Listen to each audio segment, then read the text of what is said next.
Hi,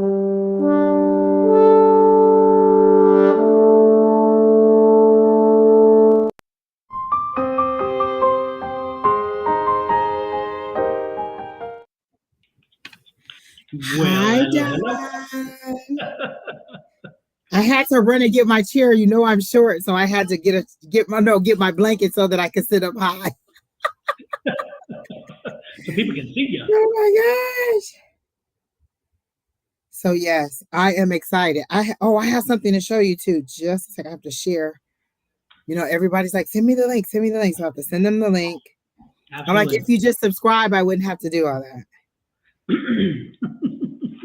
Okay, so that's one. I just noticed that the new QRC code is hidden by the live and the timing. I don't know if it shows up on. Yeah, because then they have live on like the thing, so the QRC code is not in a good place. Oh crap! Can you move it? No, I tried it. It doesn't drop and drag. I found the cutest little thing today because you know my favorite spot is Five Below. They sell little singing bowls. Oh wait, I can't hear you. Good. What? Okay, good. I thought you said I thought I couldn't hear you. They have little singing bowls, and they have them per chakra. Nice. And it comes with a little bag. They're like $3.50 a little shot. I was like, oh my gosh, that's so cute. It's pretty loud too. Oh yeah. So yeah, I like it. A little singing bowl. Clear some energy. You know, we need to clear everything we can. So I had this in the window last night to get the, full moon clearing and all that. I put all my cards in the window. I put all my crystals in the window. All of that stuff was in there and ready to, get the full moon clearing, cleaning, cleansing, everything that the full moon is going to do. Just do it. Go ahead. And this is an amazing new moon. This new moon has so many other things attached to it because of timing and because of the way things line up. And so there is a lot of new revitalizing kind of energy that comes with this moon. So people really need to take advantage of it if they can. They definitely need to. Miss Linda said we're in cleansing mode, definitely. And I have to see, because, they're talking about Saturn and Pisces. I have to go and see what that's doing to me. Actually, it's putting me in a great mood. I am very joyous. Like a lot of my fears and doubts are going away. So I don't know if that's what it was supposed to do, but it's putting me in a very harmonious mood. That's good. That is good. So well, it's close to kind of an awakening too, kind of like a getting ready for this like rebirth or something. It's kind of cool. Tina said something that said, somebody posted something that said, what were you doing in like 94 to 96? And I was like, oh, you don't want to know? I had just graduated from high school, so those were the first couple years of college. You don't want to know what I said. You were just a baby. You were just a baby back then. Lord have mercy. Graduated from college. I don't even want to tell you what I was doing. Exactly. So yeah, I have to go and look up and see what Saturn's going to do. And something else they were talking about. I have to go and look up all the transits and see. Mm-hmm. But overall, it seems to be a good thing thus far. Sometimes new full moons and transits and all that stuff will have you all broken up. But I feel pretty good. So hopefully we're on track. Yeah, Catherine Metcalf sent a really great thing. I read her moon thing every month, both of them, full and new. She seems to be pretty right on target. It's kind of scary. And it's simple enough that you don't have to be like, well, what does that mean? 40 degrees. Like, she breaks it down and says, well, this is what it means. And you know what I like that she put in the last one? She mentioned something about all the COVID and the all the things that it did socially. I like the way that she broke that down, and I definitely want to go back and read that. Yep. Yeah, and everybody who we're talking about, if you go to JSS, Just Spiritually Speaking, on YouTube or Facebook, Angie and myself and Tanisha did a number of interviews way back when with some various people in the metaphysical world. We're going to get back to those as well. But we did some interviews, and one of them was with Catherine Metcalf, and she's an astrologer. And oh my gosh! The first 5 minutes, she dropped the F-bomb and blah blah blah, and it was on and popping from there. When I'm talking about a lively interview, she was the funniest. I remember going, and she just let it rip from there, and it was one of the best interviews. I love them all, but hers had to be one of the funniest. It is, She yeah. was And when I think lively she from said, start I to think we finish. asked, if I'm not mistaken, if she's the one who said, we asked, how did you get started? And she said, well, my mom and With dad my had mom sex. and my dad. Yeah, that was her. Yeah. In like the first 2 minutes, she dropped the Yeah. F-bomb. She did the sex thing. We were just like, Yeah, she was yeah, so fun, and yeah. she's so knowledgeable and witty and everything. So if you've never seen those interviews, you should see it. We interviewed a number of people, and we're gonna. Her, Tina, Yeah, Tina. Michaela, Scott. Oh, so many people. We were Yeah, doing good. We were yeah, doing very yeah. good back then. Yes. Yeah. And I definitely want to interview Montel Hero. He's a local healer, and I want to get him on camera. He's such a when he speaks to you, you can't help but pay attention. He I would really like is the to interview Brittany Larson too. yes. Brittany Oh man, Larson, could you Brittany, yeah. imagine how fun that could be, Lord? I'm not even sure it'd be an interview. I'll be as you say one word and then she's A off. comedy show. Yeah, Exactly. she does go very fast. Like She that, does. she speaks very fast. Yeah. Exactly. But She's yeah, a and she's sweetheart so too. high energy. I feel like you have to have a Red Bull to even be on the stage with her. Like, Yeah, she had me come on her TikTok one time, and at first I was like, and then I figured out, okay, just wait and you find a place and then jump in. That's how it works. yeah, But yeah, her energy is amazing. When you're around her, she just is a ball of energy to say the least. yeah. I like her a lot too. Yeah, so Definitely folks, like her. go check out Just Spiritually Speaking, again, Yeah, YouTube and Facebook, and you'll see the interviews, and they're amazing. They are yeah. long. They sometimes go for an hour, but you can watch a Sometimes little it's two parts. Oh, we even interviewed Shauna, remember? Yes, Yeah. yep, we interviewed Shauna. That's right, way back Mhm. when. Yep. So, hey, And it's welcome in, just Terry their T. take on their journey or what they do or whatever. I Exactly. love it because it's them. It's kind of like the master class with Oprah. Yes. Always got to bring a friend. Yeah, and we didn't, because our thing wasn't so much only about what you know and what you did, but it was more like, how did you get there? What brought you there? When you were there? Whatever. And then opened up the door to them to talk about whatever they felt they wanted to convey. And so it was such an easy, fluid conversation that you don't even Yeah, feel like you just feel like you're watching some people sitting together in a living room yeah, enjoying a conversation. It's so nice. yeah. I And if you liked look closely, Scott too. there's one where you watch an interview. It's not an interview. It's just me, you, and Tanisha, and we kind of give our own stories. The very Oh first one yeah, we did. how we started or something like that. I love Yeah. that one. That one was the very first one. I loved it. And we were so like we didn't practice or anything. It was one No, take and we just ran through it. Well, it took us a minute to get the intro down, but it did. after that, it was just on and popping and we were good. We really just flowed through and we just kind of, fed off of each other and I loved it. Yeah, it was good. We actually wound up laughing so much over the intro because we kept messing up something little, and then we just started laughing, and it was so. But it brought the energy up to such a point that the conversation just Exactly. I tell people all the time, laughter will raise your vibration. If I'm having a bad day, sometimes I'll put on a funny video or something like that, and it'll definitely raise my vibration or some music, but definitely laughter because you kind of, how can you still have a low vibration when you're laughing like that? It's just kind of like, hello, feed me that energy. And then the sunshine, I'm happy that the sun is back out. yes. Maybe And that's it. Maybe it's not Saturn that's making me happy. It's the sunshine that's making me happy.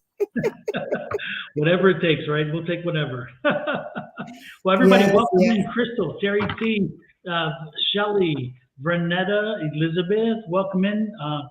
As you all popped in, Jojo, also Summer, welcome in. Creating Balance, Linda, Mistrizik, if I got it right, hopefully I did. Sorry if I messed it up. Pamela P. Love Ramaj, and Pamela is our local amazing person because every day she puts in the affirmation, and I'm telling you, folks, she's living the affirmation. She puts it in there and she puts it out there. So remember to do your affirmations if you can, because remember, if you are not directing your energy in any way, then don't get pissed if it goes crazy, because guess what? You're not taking control of your energy. Take control of your energy. Exactly. I did the sage, I did the full moon ritual. I released all that no longer served me and all other stuff that I wanted to release. I've done it all. I sage my house. I even, like I said, I use the affirmation as a mantra sometimes. I'll be walking or I'm having a bad day and I'll just sometimes repeat it, and it'll kind of lift your energy too. And sometimes I feel like I hear clearer from spirit when I say it, and they'll be, they'll just kind of, speak a word to me that kind of eases my anxiety or whatever it is. Exactly. JoJo was saying she takes some classes with Brittany, and it's interesting because when we were doing the live on TikTok with Brittany, when she and I was doing it, one lady was getting like anxious because she wanted the reading. She didn't want to hear us talk, and Brittany and I, just the Brittany just feeds you, and you can't help it. And we went off about all this stuff and all this conversation about what it is to do this and how metaphysical analysis, and it was crazy. And about an hour and a half later, we realized, I guess we should start reading. It was so crazy. So, for all of you who keep saying, can I ask a question? Just put your question in there. And then Kina, who is back behind the scenes, will pin your question. When it's your time, she'll post your question and then we'll read you. And then once we close the list, she'll have it scrolling across the bottom. Again, remember to be nice to Kina. If you're not nice to Kina, then we will not read you. And also remember that Kina is, manning like 7 or 8 different platforms, because where there's like 2 or 3 Facebooks, there's 2 or 3 YouTubes, there's Twitter, and there's Twitch. And so she's manning all of those chats and she's responding for you. So please give her time to try and get the list ready, respond to you, and get your questions up. So just be mindful of that and get your questions in quick, because like 20-30 minutes in, we're done. The list is closed. The list closes up quick. And if you're on Facebook, don't forget to do this, please.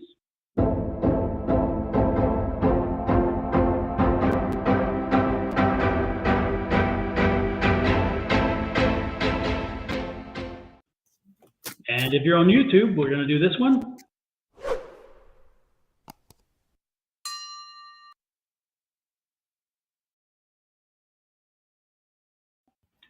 And no matter which one you're on, we're going to do this one, please, as well.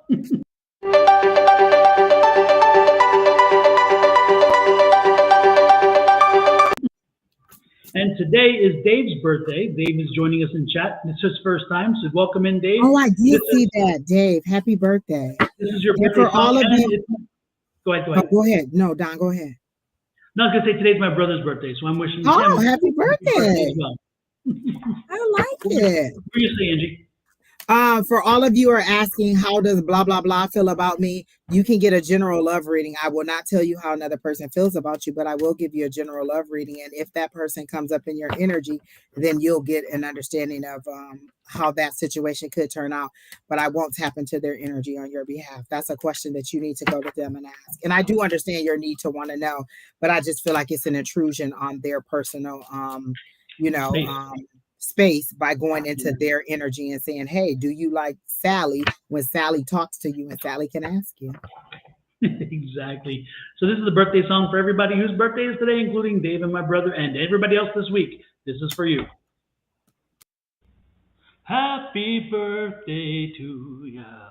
Happy birthday. Happy birthday to ya. Happy birthday. So with that said, let's get rolling. Let's do some. I'm ready. I even got my pendulum up here. I brought sage, but I didn't even use it because I didn't bring a lighter. So I guess that's not going to happen. I hear you. I even brought the little shell and just didn't do it.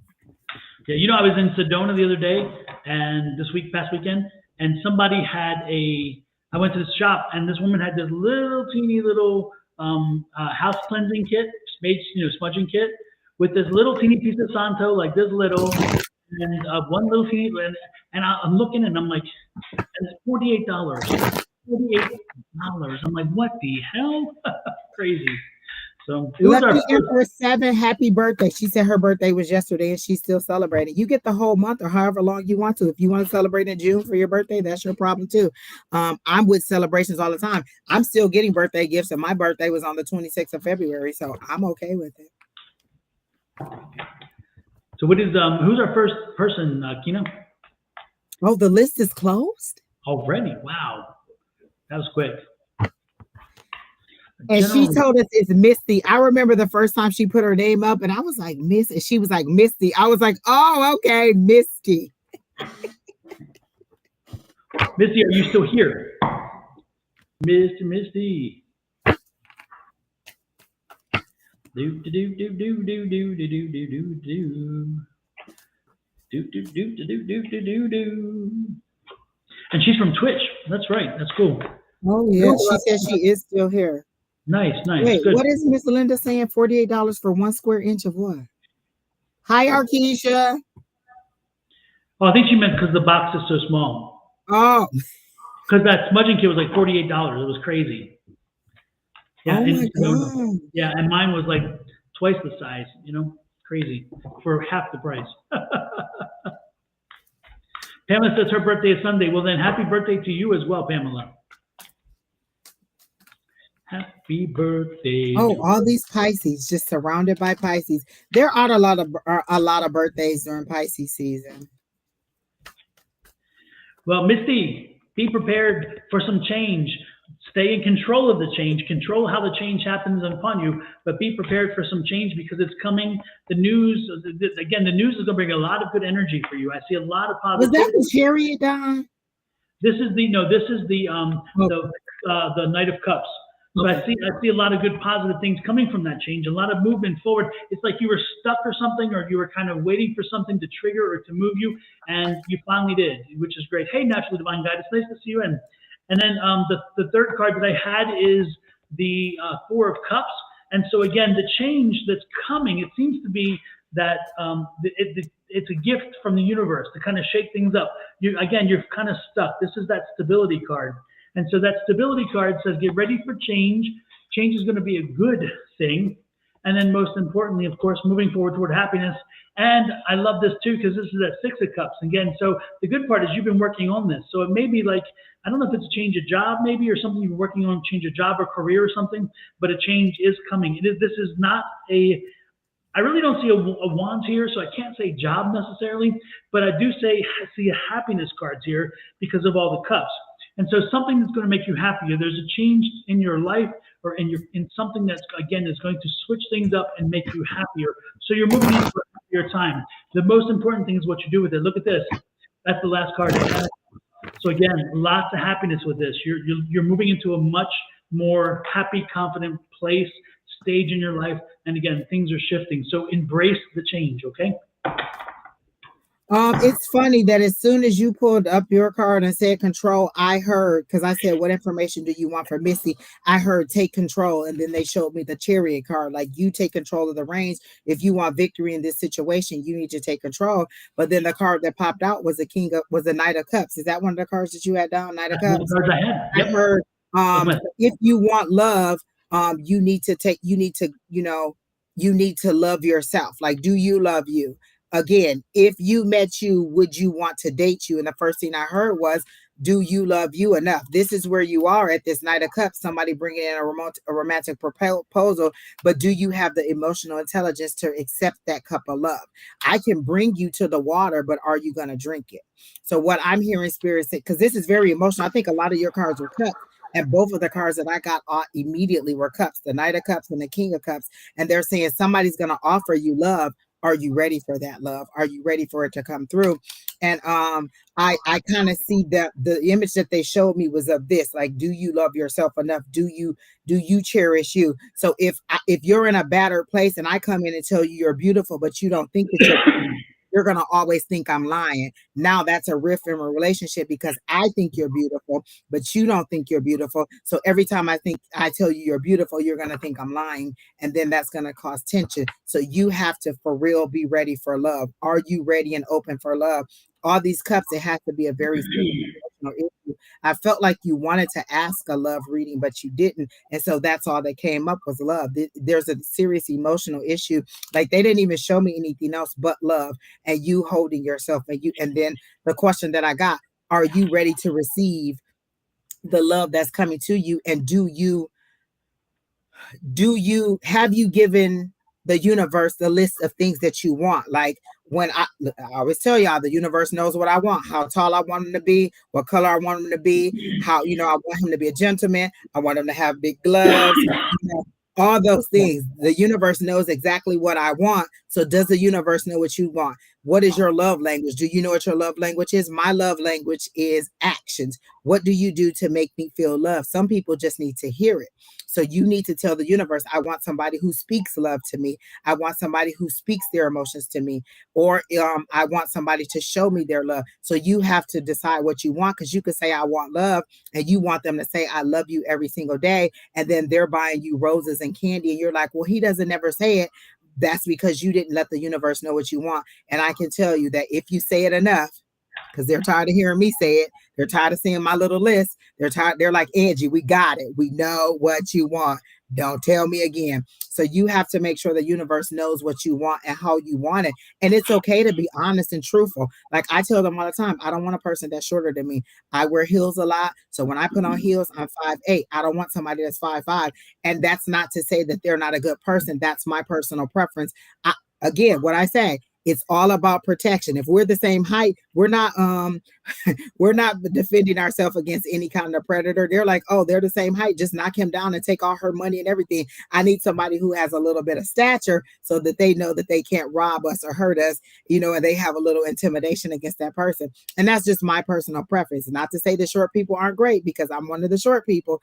I'm just saying the universe knows very well what I want and how I want it and what I want them to be. There's never a thing like, well, Angie didn't tell us. Hold on. Let me go back in this journal and tell you on the 15th, on the 27th, in 2021, and 2020, and 2018, you know what I want over and over and over again. So basically, are you ready for love? So that's what I got for you, Miss Misty. And I didn't even see, I thought I saw her comments in there, but maybe not. So I don't know if that resonated, because I don't see anything that she said after we started the reading. But she was in there. I get a tearfulness, like she's crying, like she's emotional, like, oh my gosh, they knew exactly what I wanted.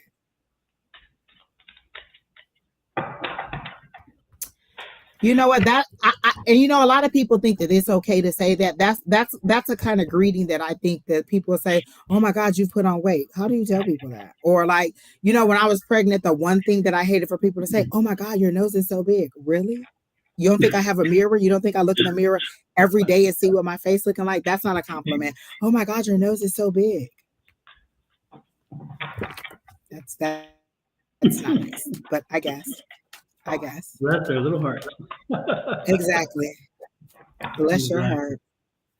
Oh, she says she was crying. They showed me her crying. She says, ha ha ha, I was crying. I saw tears, but I saw them as a release or as a relief. Like she knows exactly what I'm saying. She knows exactly what I want, but the love is coming. You just have to be ready to accept it. So I definitely got that. Crystal said that's one of the reasons why I hate pregnancy. That's just one on a very long list of reasons why I hate it. I can say if that's one of them, Lord have mercy. I can only imagine the list of them. Like, child, you destroyed my body. You inhabited me for 9 freaking months. Exactly. Moving and just, oh my gosh, it's so heavy, and just trying to, Miss Linda said your nose and your butt. Exactly. No. Like, oh, those are not compliments, people. Exactly. All right, Keena, who's next? Exactly. Terry T. I need some guidance. I had arguments with people these few days, and I don't know how to handle it and how it's the outcome. Oops.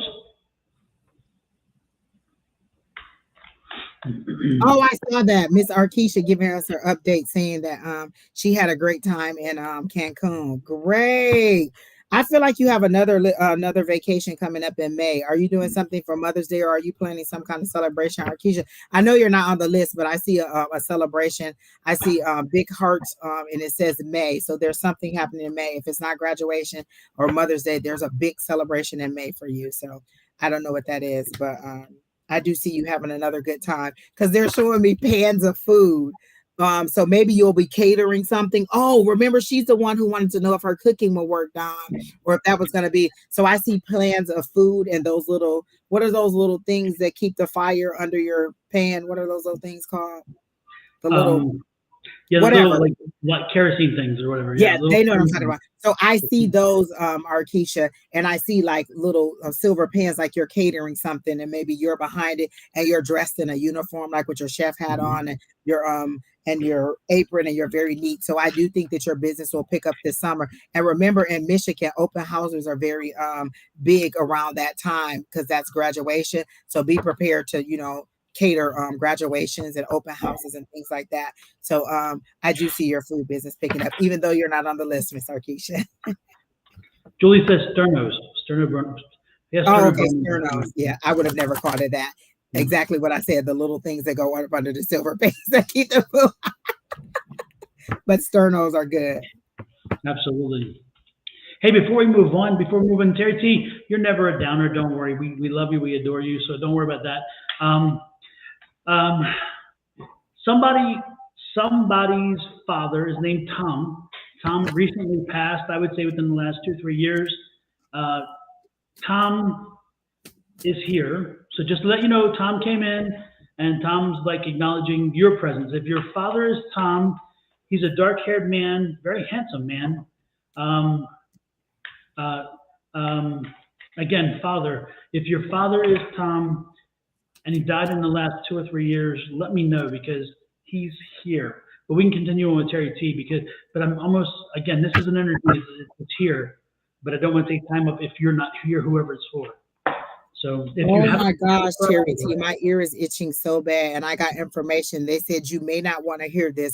Was your argument with people like patients or family members? Because I heard like we're like they showed me somebody in a straight jacket. And it's like we're restricting you so that you can advance, like you're stalling yourself. Like whatever that program is that they wanted you to do, that's not just them asking, that's the divine demanding that you step up and move yourself to the next level. And so they're making it hard for you so you can want to get out of the patient side of it. Because if you're specialized to the degree of what you were saying, a person who like removes blood clots or whatever, I think it was blood clots from the brain is what he was saying, or I knew it was something about blood clots. If you're specialized, you're not so much dealing with the patients every day. And so this is to force you to move forward. What I got was dreams. You dream of, enjoying your job, going into work and laughing. Because initially I thought, oh, well, maybe they don't take your humor. And they said, no, this is to make blood clots from the gland. This is to make you move forward. You don't seem to want to move forward. And the universe is saying, yes, you are needed. You are necessary. You would thrive at this. This is a challenge that you need. You're stagnant, you're bored, and work is just routine for you. They're showing me the Knight of Pentacles, which means that it's just routine. You're dependable. You're there. You're doing what you're supposed to do. And if you would ever think about your dreams, you want to do something spectacular. You want to be recognized. And it's okay to want that fame because I am waiting on my moment when somebody says, hey, are you A5Says? And I go, yes, I am A5Says. So that's all I'm saying. It's okay to want to be famous. And so they're saying jump all in there. There's a fear of failure for you on this program. You don't want to do the program because you're afraid that you won't do well. And they're saying you will. It's already aligned. They're showing me the road. All you have to do is on it. And every time you turn a different way, you know a story they're telling me in the Bible, Jonah and the whale. Remember, the Lord told Jonah to go and warn the people, and he didn't want to do it because he says, you're going to forgive them anyway, so I'm not going to do it. So he went the total opposite way of what the Lord told him, got on the boat. Supposedly, he got thrown off the boat, ended up in the well, and they spit him back on the earth because he was supposed to do something that he wasn't doing. So it's like, this is what the universe wants you to do, go right, and you're going left. And they're saying it doesn't matter how many times you go the wrong direction, we're going to send you right back to where you're supposed to go. So for me, they are holding you, like they literally have you in a straitjacket, and they're tying you up, and they're giving you displeasure in your day-to-day activities because you need to move forward and do what they want you to do. So that's what I got. So the only thing I got to add to that is, Terry, I get the feeling that in the arguments you were a little less flexible than you could have been. So you really stood your ground. You're like, okay, and you're like, I'm not moving on this. And the question is were you in the moment? Because sometimes, again, you can be a little determined, and that's not a bad thing. But I think in this case, you kind of, again, there was some inflexibility maybe, or you felt they weren't getting your point, and they kind of got you irritated more because you're like, here's my point. but you kind of entrenched yourself on that. But don't worry, I don't see it being a major blow up thing. Again, this is the lovely card, it's the world card.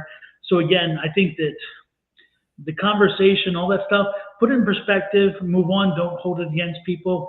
But learn from what they said. Even if you didn't agree, take something from their information. This is the queen. The queen is always learning and growing, and this is new information because this is the sword.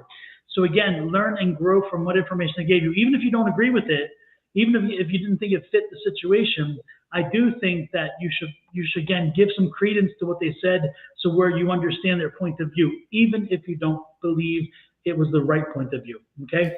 So again, I have two things to say. Dave, if you made the list, you should have a response from Kina saying, hey, you made the list. So you're on Facebook, you should have a message from Kina that's saying, at Dave, you made the list. So Kina lets you know when you make the list. She will post the list at the bottom, but make sure you're reading through the chat and you're looking for the tags, because Kina tags everybody that makes the list.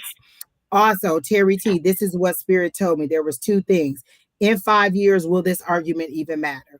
And two, do any of these people pay your bills? If not, move on. Ching, ching, ching. Exactly. Like, even if they heard you, what difference is it going to make? Like, there's a lot of arguments where I wanted to be heard, because I remember 30-year-old me and 20-year-old me had to be heard. I think back on those conversations now, what difference did it make? None at all. It was just a big argument that I had. Those people don't pay my bills. I don't even talk to half of those people anymore. So in 5 years, and I remember seeing that on this talk, these people were doing this talk show, and they said in 5 years, if this conversation or this issue isn't going to matter to you, let it go and move on. Okay, we beg to differ. There's been a lot of conversations now where I'm like, okay, we don't agree on this, we're going to move on.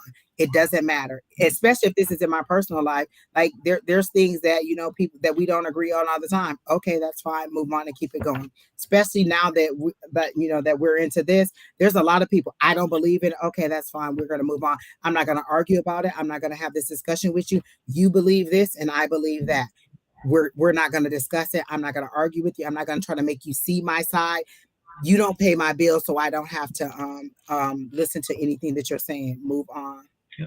And Angie, I think that is such amazing advice for everybody, actually, too, because again, sometimes we get so contracted and so worked up over something, and you're like, in 5 years, will this conversation still have? Heck, in 30 days, will it matter? Exactly, in this day and age, for sure. So no, I think it's great advice. I think it's great advice. More people should listen to it and use it. Absolutely. And sometimes it's just an energy vampire. Some people just love to argue. So it doesn't matter what you say. They're always going to refute it. Well, that's not what you said, or that's not what I said, or that's not how I said. And I used to be sitting there just grinding my teeth. Like, I wish I had a recorder so I could go back to the exact point where you said exactly what I said. And so now my blood pressure's all up. My eyes are bulging out of my head. Our volume is on 10 and they don't see my point and I don't see their point. And in the end, neither one of us got what we wanted. So we could have just kept it moving. Yep. But again, that program, if it hasn't started to the point where they've tied you up and made it feel like you don't like work, it's going to get to that point because they really do want you to excel and they really think that you would be a great candidate for this. And I just feel like you are missing an opportunity. Like, I literally see like them knocking at the door and they're knocking and they're like, well, nobody's home, so they're going to turn around. But they really do want you to do this program because you would be a great success at it. Super. So, Kina, who is next? Hopefully it helps you, Terry. Oh, he said he definitely feels like he's going to get into it. Hi, our mentor is on here, Tina. Hey, Tina, nice to see you. Tina is the Tina from the Monday night group we talk about here in Phoenix. When we talk about visiting our Monday night class, Tina is that person that is the moderator and runs the show and has taught us so very much. So this is Tina, everybody. Let's say hello to Tina. Hi, Tina. Oh my gosh.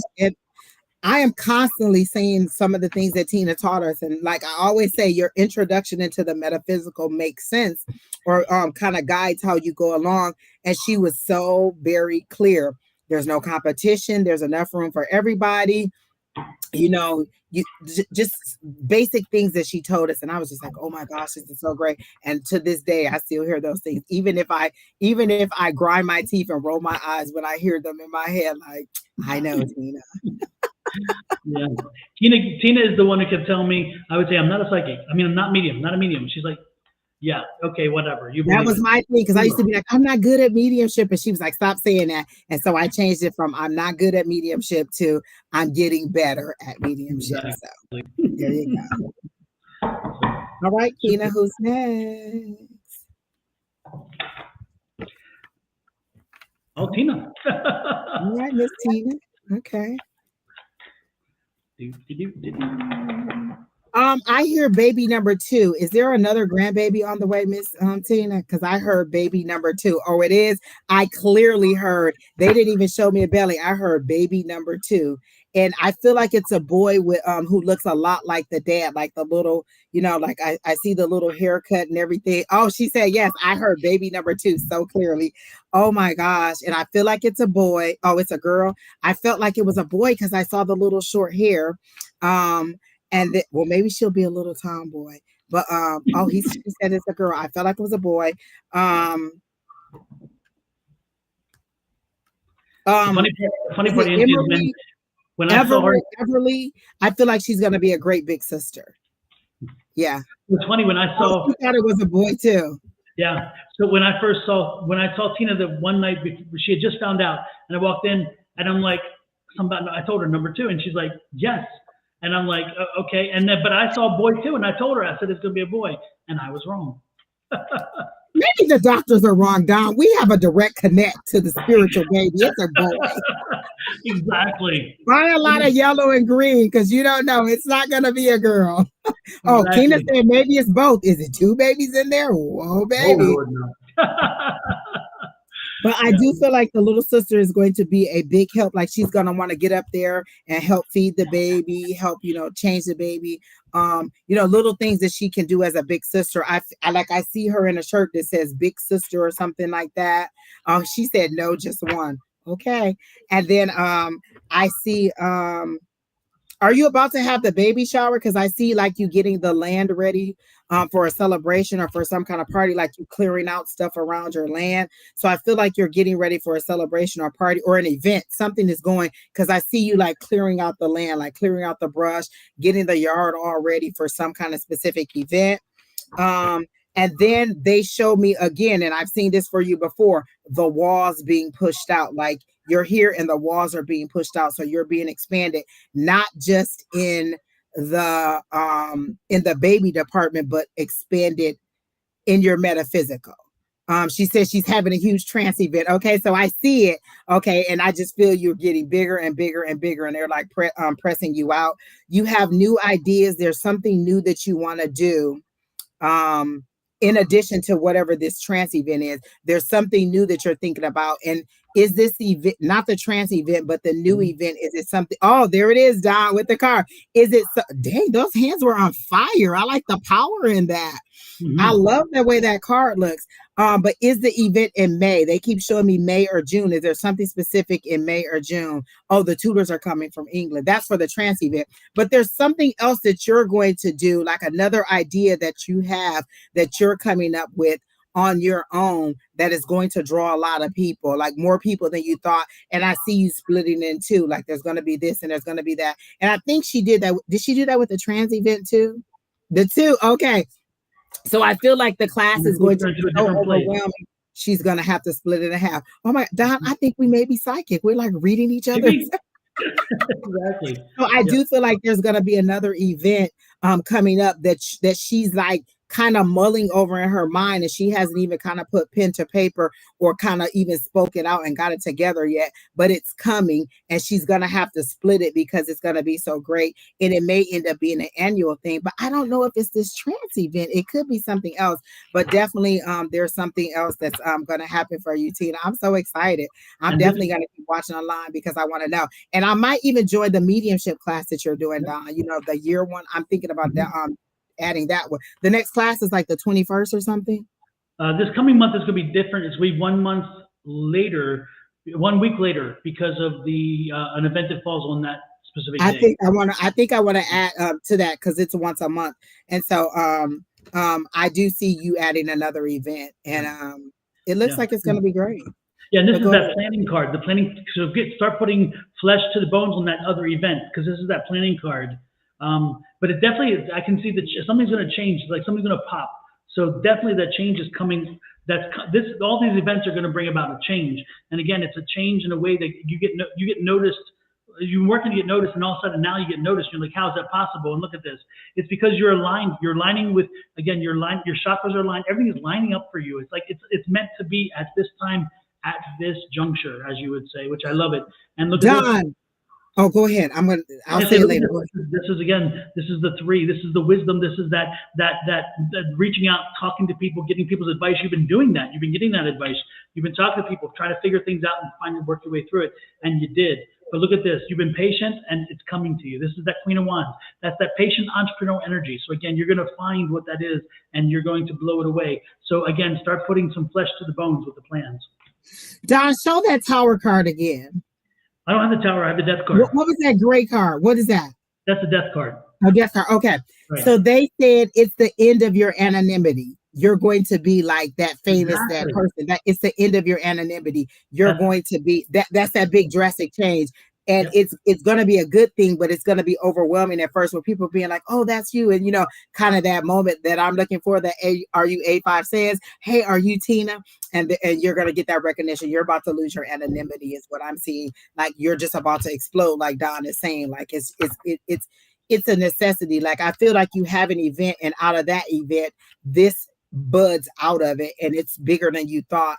And you're bigger than you thought. You're already bigger than you think because we are constantly saying your name. So, but I do feel like you're gonna lose you're gonna get that famous. You know how they be like, when you're famous, you kind of you don't get to go to Target on your own anymore. So you're gonna need a bodyguard. Right. And folks, Tina is not only is she psychic, but she's also and medium, but she's also a healer, an energy healer. So Tina, if you can you type in how people can connect to you and reach out to you? If you're looking for energy healing, she can do it long distance, so you don't have to be in our city to do that. But again, she's also psychic and medium. So Tina, type in how people can connect to you if they want to reach out to you. Exactly. Oh my gosh, that was so exciting. And the energy was so strong. Yeah. Like there's so much joy in Tina right now. Like I feel like she's very high energy and she feels good and she's excited about all the changes. And I feel like Tina has expanded in ways that she wasn't ready for either. Like she's like, whoa, I didn't even know that I had that in me. And then there's more and there's more and there's more, because they keep showing it coming as little spurts. Like if you got it all at once, it would be whoa, way too much. But they'll give you a little bit more and a little bit more, and like it's kind of pouring out of you, and you're like, it's so many things pouring out, you can't totally get all the things out that you want to do. Exactly. Oh, she put her list up, Don. Super. Thank you, Tina. Appreciate that.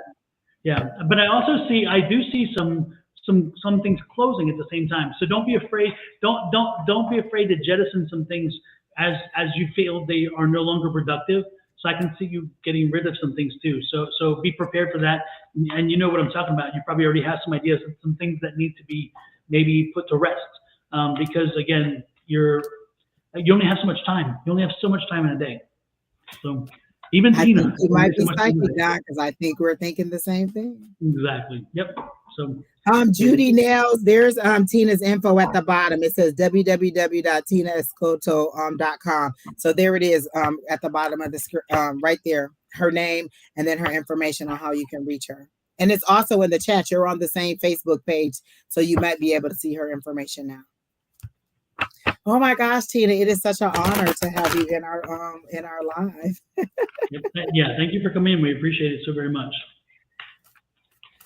All right, Tina, who's next? Like I felt like that raised the energy because her energy was so high. Yeah. Miss Pamela.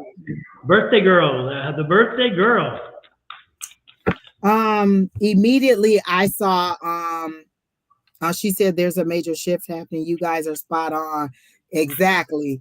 I do feel that major, and I feel it in her, like, oh my gosh, like, yeah. I just want to be in the atmosphere when you get this shift. For Pamela, immediately I saw somebody grinding their teeth and somebody feeling like they're in a jail cell. I feel like you've dealt with a lot. You've had a lot of loss. You've had a lot of um, things that have negatively impacted you in the last couple months. Not even over the lifetime, just in the last few months. But you're so like you're fighting so hard for it, and they're showing me the 9 of Wands. Like you're fighting so hard for it, and you're like, I'm trying, I'm trying, I'm trying. I see tears in your eyes.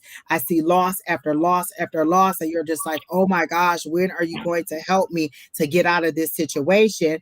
And it's coming. It's coming. Like I see you on your knees, and I feel like eventually you hear the voice, that golden light voice, and then you kind of stand up and you're like, okay, I'm ready. So I definitely feel like all of the loss and all of the hurt and pain that you're going through, it's almost over because you were at that 9 of Wands, and it's saying, don't give up. Like I feel like you're like, what's the purpose of me fighting? What's the purpose of me praying? I get up and I say this every single day, and it's not getting better. And you feel like you're locked in, like I didn't do anything wrong. Why am I being punished? Because they clearly show me you in a jail cell like this, and you're banging on the bars and you're asking the guard to come get you, but the guard to you is the Lord. Why would you do this to me when I'm such a faithful person, when I'm such a positive person, when I'm trying so hard to do? And I feel like it's a realization that you need, like to finally recognize spiritually where you are, and not like, I feel like this is religion or this is your conformity, and they're trying to break you out of that. So they're making it harder and harder and harder to the point where you're just going to rage out and you're going to break the bars yourself. But when you do, you're going to be a totally different person. Like they're showing me the Incredible Hulk. Like when he gets to that point where he can't take it and he doesn't even know who he becomes, and you're trying not to get there, but it's a necessary thing because you need to recognize who you are completely at this point, because you're still pretending to be what you think everybody wants you to be or what you should be. Like I'm a mom, I should be this. Listen, I'm a mom, and I know all my skirts are too short to be somebody's mama, so it is what it is.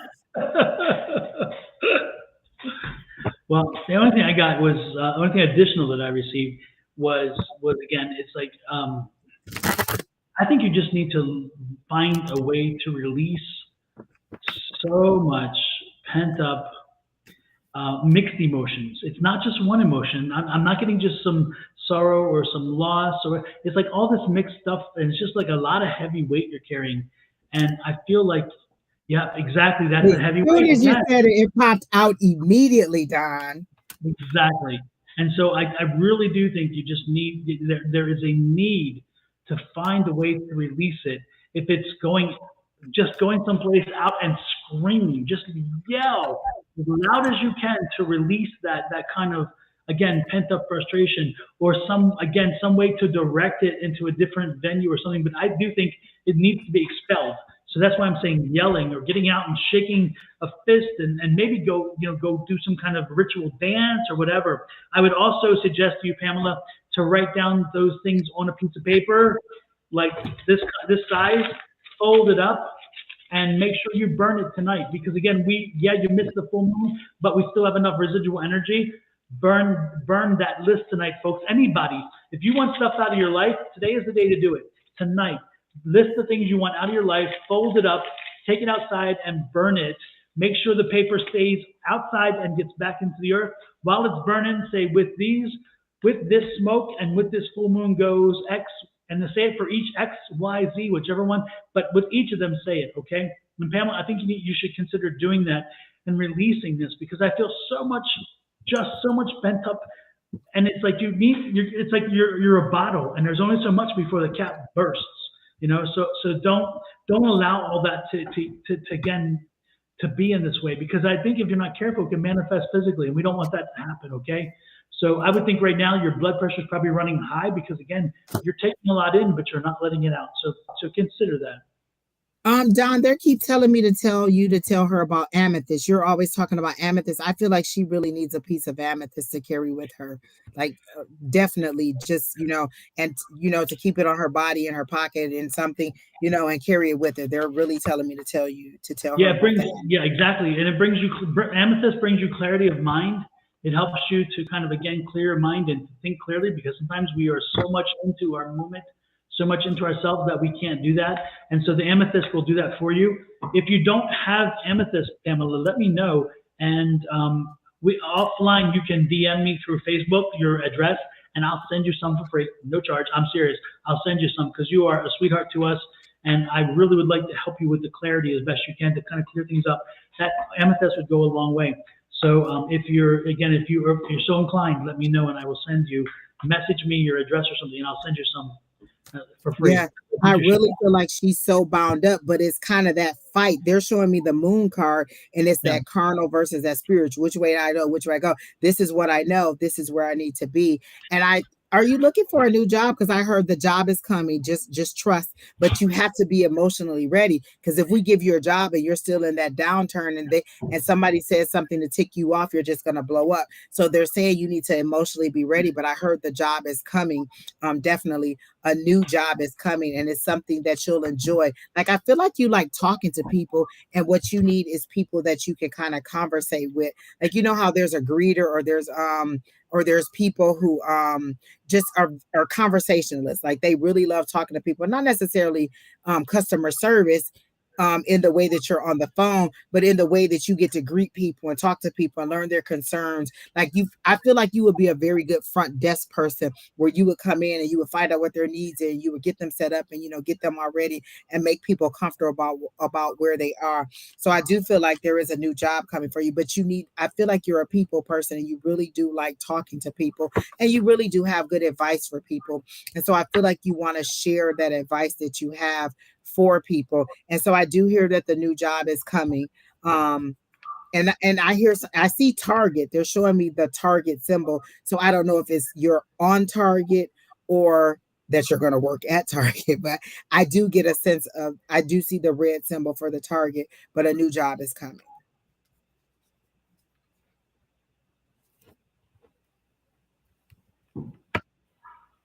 And then there's a lot of people telling you thank you. Oh no. This Gwendolyn Flack, you can go ahead. Oh, she says she's an HR director. Oh, so you're always talking to people. Okay, because you're an HR director. So I see that that you like talking to people, because I feel like you're just talking and talking and talking, and people love to hear you. You give them good advice. And so maybe I don't know if it's that you want to get back in front of people and like kind of do the orientations or whatever, but I feel like you miss talking to people and you're a little bit isolated. But I do see another job. So maybe you're an HR director for Target or for that whole big company, but I definitely see a new job coming for you, and you enjoying it a little bit, maybe more than you do now. But definitely some increase in income, because I see this, and when I see that, that's an increase in income or increase in money. So that's what they're showing me. But I wish you all the best. And I always, every morning, when you wake up, without a doubt, you can see Pamela post that affirmation every single morning, and I'm just like, oh my gosh, that's a good day. So definitely, that's what I got from Miss Pam.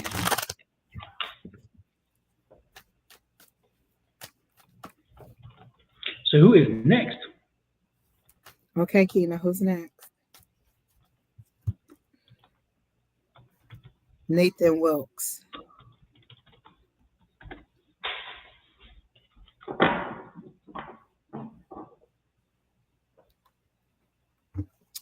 Oh, I don't know.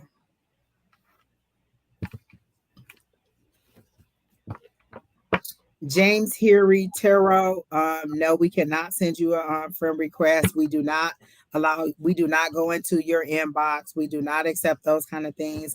Please get off our live trying to poach our people and pull them into your kidnapping van. We will not come into your little scheme that you have going on.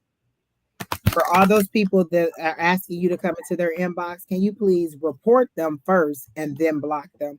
Because if you just block them, they just kind of go somewhere else. But if you report them for like harassment or soliciting, you can go ahead and maybe Facebook will do something about getting them off. Hey, Ray Lopez, how are you tonight? Hopefully things are good with you in Kingman, Arizona, Ray Lopez.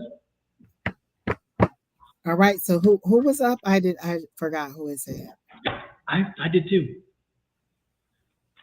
Nathan. Okay. The last name is Wilkes, and you just remind me. I'm like, I wonder if you're any kin to this guy named Reverend Wilkes, who was a pastor at this church that I used to attend in Michigan. So I don't know, but okay. Oh, okay. Then no, you're probably not kin to them then, based on what the Keena just told me. Nathan. So I'm assuming general because you didn't give me any information. And then they're telling me to they're telling me to get a different set of cards. So I'm going to go to the Light Seers Tarot because I feel like you need some love and you need some some harsh truth is the word that they're telling me. So let me see what they have for you, Nathan. Joe, we're on many platforms. We're on a total of 9 platforms. This show runs over 9 different platforms. So we are on YouTube, Facebook, Instagram, not Instagram, Twitch, Twitter. Did I get them all? Did I miss one? I don't know. YouTube? Did you say YouTube? Yeah, YouTube, Facebook, Twitch, and Twitter, right? Did I get them all? You got them all? And we're on Facebook, 3 Facebooks, 2 YouTubes, and 2 Twitches, and 1 Twitter, and a partridge and a pear tree. Tony said, not RW. That's an inside joke. I used to date this guy. His name was Fred, and I refused to call him Fred, but he was a reverend. So we used to call him RW. Reverend, blah, blah, blah. So I refused to call him Fred. We were too young for his name to be Fred. My card went flying. I'll be right back. Got to go card shopping here. I'll be back. Let me get back into Nathan's energy because I definitely got something about you need to let go or you need to move on. I feel like you're reminiscing on a situation that you need to walk away from. They're showing me the 6 of Cups, like you're having nostalgia. Oh, wait. Nathan, are you here before we get started? Can you please let us know that you're here? Because if not, we'll just go on to the next person and we can add somebody. There's a list scrolling against the bottom of the screen, Joe. If you see that where it says next on the list, that's who's next on the list. Hi, Nikki. Nice to see you again. We miss you in class. Nathan, are you here? If we don't get a response from you, then we're going to go to the next person. And we've been talking to you for a good little minute. I had a great reading for you. I got all these cards here, and your last card was a 10 of Cups. So if you're not here, then we're just going to go on to the next person. I'm not going to waste the time to get into your energy. So let me know. Or you know what, Keena, just go to the next person. I'm just not going to keep. Hey, Affirm. Okay, Ramona wants a general reading. Ramona, immediately when I read your name, and this energy is on fire today. Like I feel like the moon is just like edgy. Do you see it? Do you see it? Like they're illuminating everything. Immediately I saw you on a bicycle riding on like a tightrope, like you're trying to balance on a very thin platform. Like you are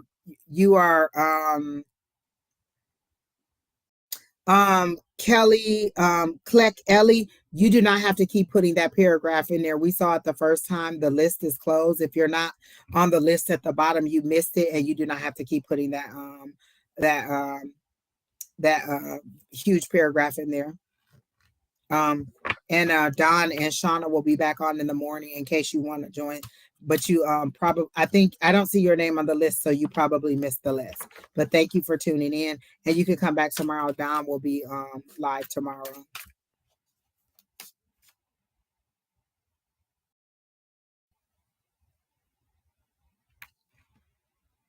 Wait, what?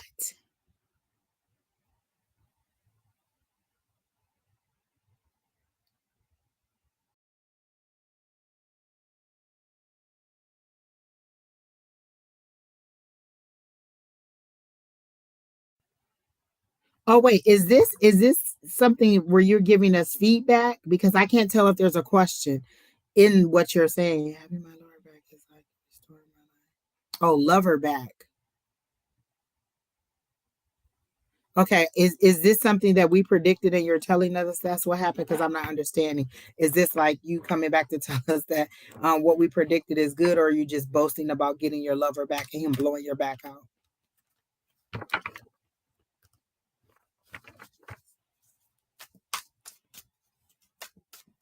I'm happy for you. Last name Ellie. I'm happy for you. But Ramona, again, back to you. She is here. I saw her in the comments. She says here. Um, um, Crystal, if you go to Don's page, you can see all the comments. Since Don is the person who started the restream, all the comments go through his YouTube. So if you go on his YouTube page, you can see all the comments. So Miss Ramona, back to you. I saw you on a tightrope on a bicycle trying to balance, and there's fear. You're here and you're trying to get to the other side, but you're so out of balance and out of tune with what you should be doing. You can't concentrate on anything but failure or falling. And they're saying if you refocus, you'll realize you're on stable ground or you're on level ground and you're not up in the air as tight as you think. Like there's no fear of failure, there's no fear of falling. You need to just refocus and see like it's an illusion. Like the way that they're showing it to me is literally like a high rope in the air, you on this bicycle, and you're afraid to take the journey or to start the journey because you're afraid that you're going to fall because you're looking down and you see failure, you see death, you see possible destruction of you if you fall off of this tightrope. But what they're saying, if you refocus, like they're making me blink. So if I blink and you blink, you can refocus and you can realize, oh, I'm not even on a tightrope. I'm on the ground. I'm on level ground.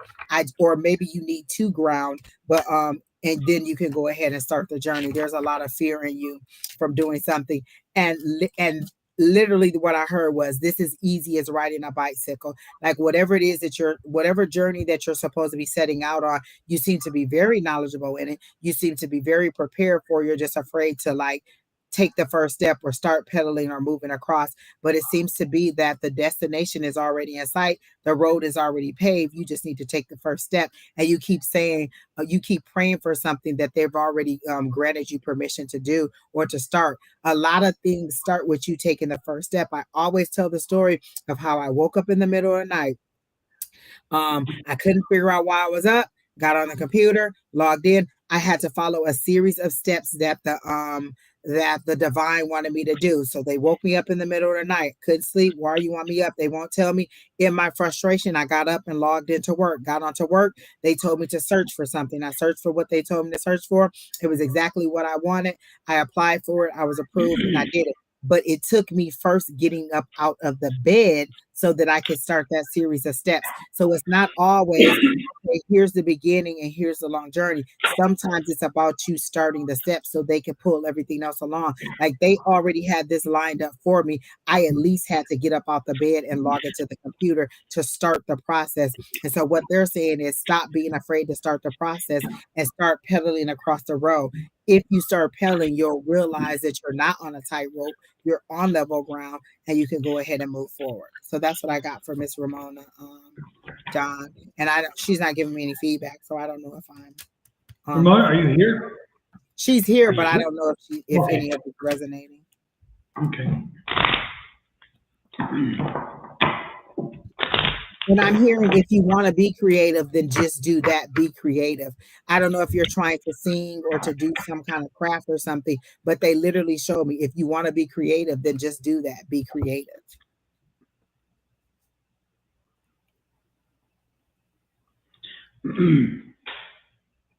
Ramona, the thing I've got for you is it's the Zana card, and the Zana card is a protection card. So I think you feel under attack right now, or you feel like you're being beaten down, or you feel like you've been like targeted or something. And the Zana card is letting you know that you are protected. Look at Spirit there. Spirit is very, oh, her wings are wide. She protects the house. She's protecting you. So know that even if you feel under assault or attack, that that you are protected. And then you have the Merlina card. So again, you just again this kind of made you feel confused and makes you feel unsure.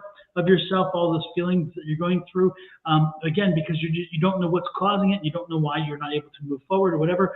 But again, you feel like you're under assault. It's like, and it could be a psychic hit. It could be kind of like a negative psychic attack against you because somebody outside forces are coming, sending negative energy your way. And usually when you see this card, that's what it is again, somebody is sending you some really negative vibes and energies. And so I think you need to you need to do some work. You need to do some psychic work, okay? Even if you don't believe in psychics and psychic abilities, I guess being here is a first step, so probably you do. But what I'm going to ask you to do is I'm going to ask you, first and foremost, the very first thing to do is get some salt and put it in front of your doorstep. Make sure you run it across your threshold. Get that salt in there because you need it. And they're even showing me the threshold in this card. They're showing me the threshold of the house. So again, put some salt on the threshold of your house, and every door that opens in your house, put some salt across it, okay? We need to shut down this energy, this psychic attack, okay? The next thing I need you to do, and again, you don't have to do anything, but I'm giving you suggestions. So I'll say I need you to do, but again, it's all suggested. You do what you need to do. The second thing I would strongly suggest you to do is if you have some selenite, make sure you break off 4 pieces and create 4 corners around your property. So where the house is totally encompassed by those 4 points. And make sure that you then smudge your house. Make sure you cleanse it. Also, you yourself, cleanse yourself. Give yourself a salt bath. Put some lavender in there if you want. Put some salt in there. But give yourself a salt bath. I also would suggest if you're going to give a salt bath, put some cinnamon in there. Make sure that you get that prosperity energy with you too. But give yourself a salt bath. Shake off this energy because I just feel like you're under serious psychic attack right now. And you feel it, you feel the pressure and so forth. And that's the confusion you're experiencing. That confusion is going to be broken by this, okay? And look at this, the Omega card. You can make this. It is the Alpha, the Omega. So again, you can get there.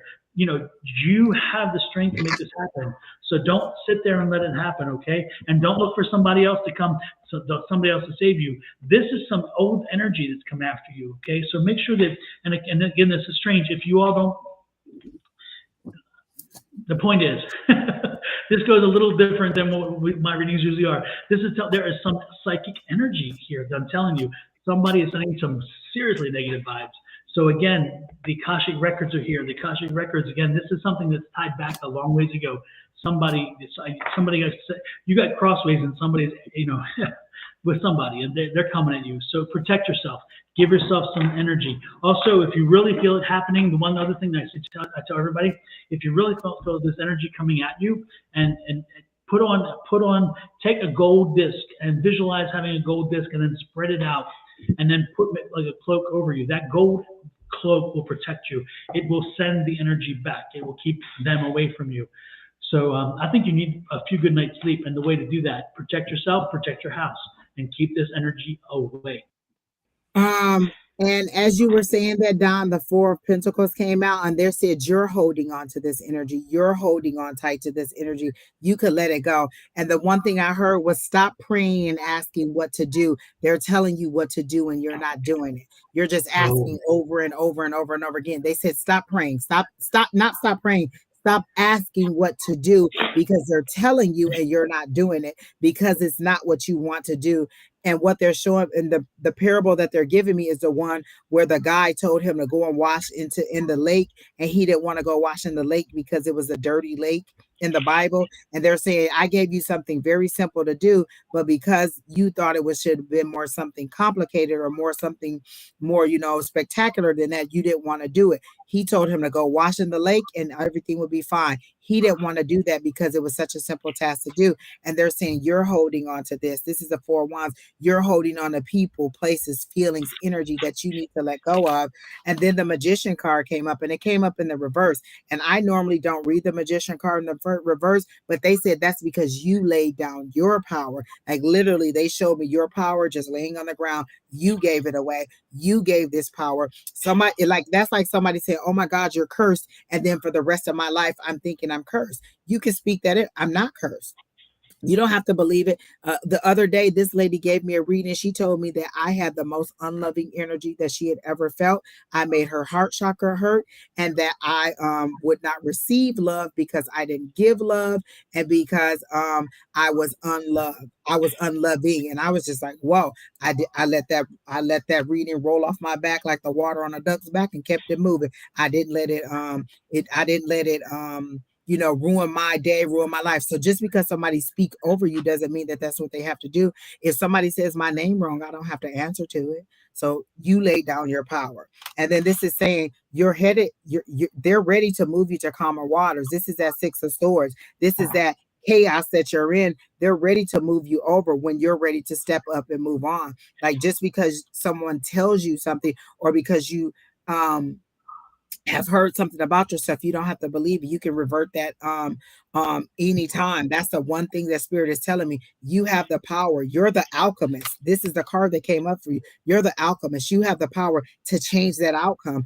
This isn't what I like. I don't want to do it. I'm not gonna do it. I'm gonna change it. And so this for you is what you need to do. You need to let go of that energy that you're holding on to. But to me, they're showing it to me that you're holding on to it because you feel like you have nothing else. So at least I have this sadness. At least I have this depression. At least I have this hurt that's real. And it's something that I can hold on to because I don't have anybody to hold on to, or anything that I think to love. And so you're holding on to the hurt and the pain, when if you release it, your arms will be open for you to receive what it is that you're supposed to get. So that's what I got for you, Miss Ramona. I hope that helps. I hope all the things that Don said for you work. And if nothing else, you could get a selenite wand and clear your own freaking energy. That helps. Um, Absolutely. I think they even have kits. You can order a saging kit from Don. Put the little thing up, Don, and let them know. You can order a saging kit for Don, and you could cleanse your house with the saging kit. You could also go to Five Below and get you a little singing bell if you think about that, and just kind of ring the bell and clears your energy. There's a lot of ways to clear energy, and it's kind of just your belief. I could wave this all day, but if I don't believe it's working, it's not going to clear anything. You have to believe in the things that you're doing. You could buy that saging kit, but if you don't think it's going to cleanse, like you can go through your house, cleanse the whole thing, and there could be nothing there. But if you still believe there's something there, in your head, you've held yourself prisoner to whatever it is you're thinking about. So again, get the saging kit, cleanse your house, and then allow that beauty to come in. Again, we were just talking about the new moon, the full moon ritual.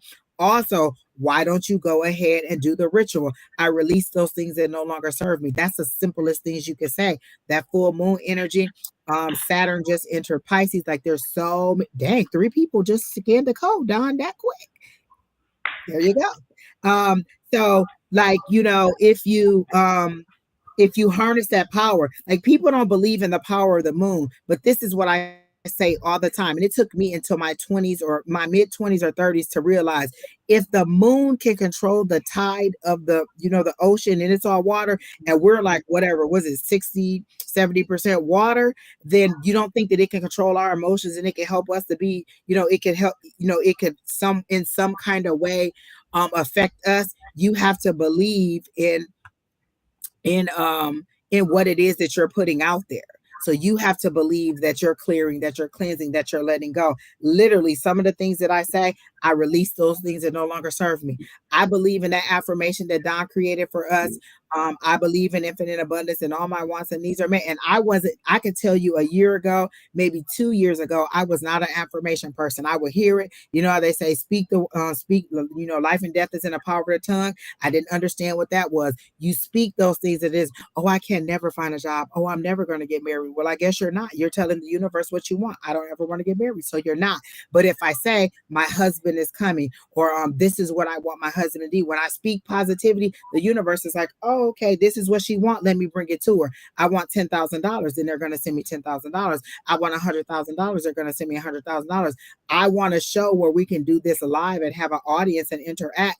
That's what they're sending me. I already feel like it's coming. So you speak what you want. You find a community of people that support you. If the people that you're around don't believe in it, don't see you in that way, then you find a group of people who does. There's always 2 people or somebody who's on the same mind thing, frame that you're on. So you can find a community of people, even if it's online.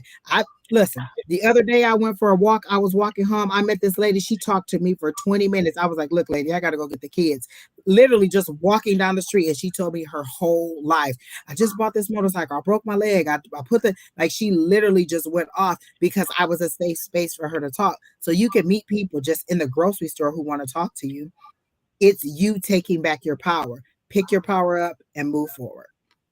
So that's what I got for you, Miss Ramona.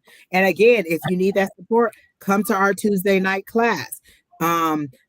Email advice@Sonoran Mystic Tarot. It's Tuesday nights, 6 p.m. Mountain Standard Time. Join our class, join our community. We love on you. We love on each other. We help each other to move forward. I probably talk to Don, Keena, and some of the other people in our group 4 to 5 times a week because you need that encouragement. Even as advanced as we are, sometimes it's in disbelief of what I'm seeing and hearing. So, find the community, find the help you want, take back your power.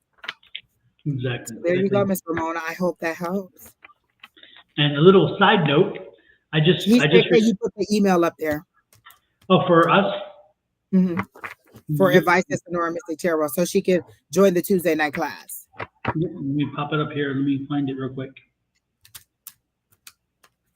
I think if you just take this down, it'll put our email address back up, and that's your email, right? The advice at Sonoran Mystic Tarot. Yeah. So if I remove this, so just hide this comment, and then our regular stuff should pop back up. Okay.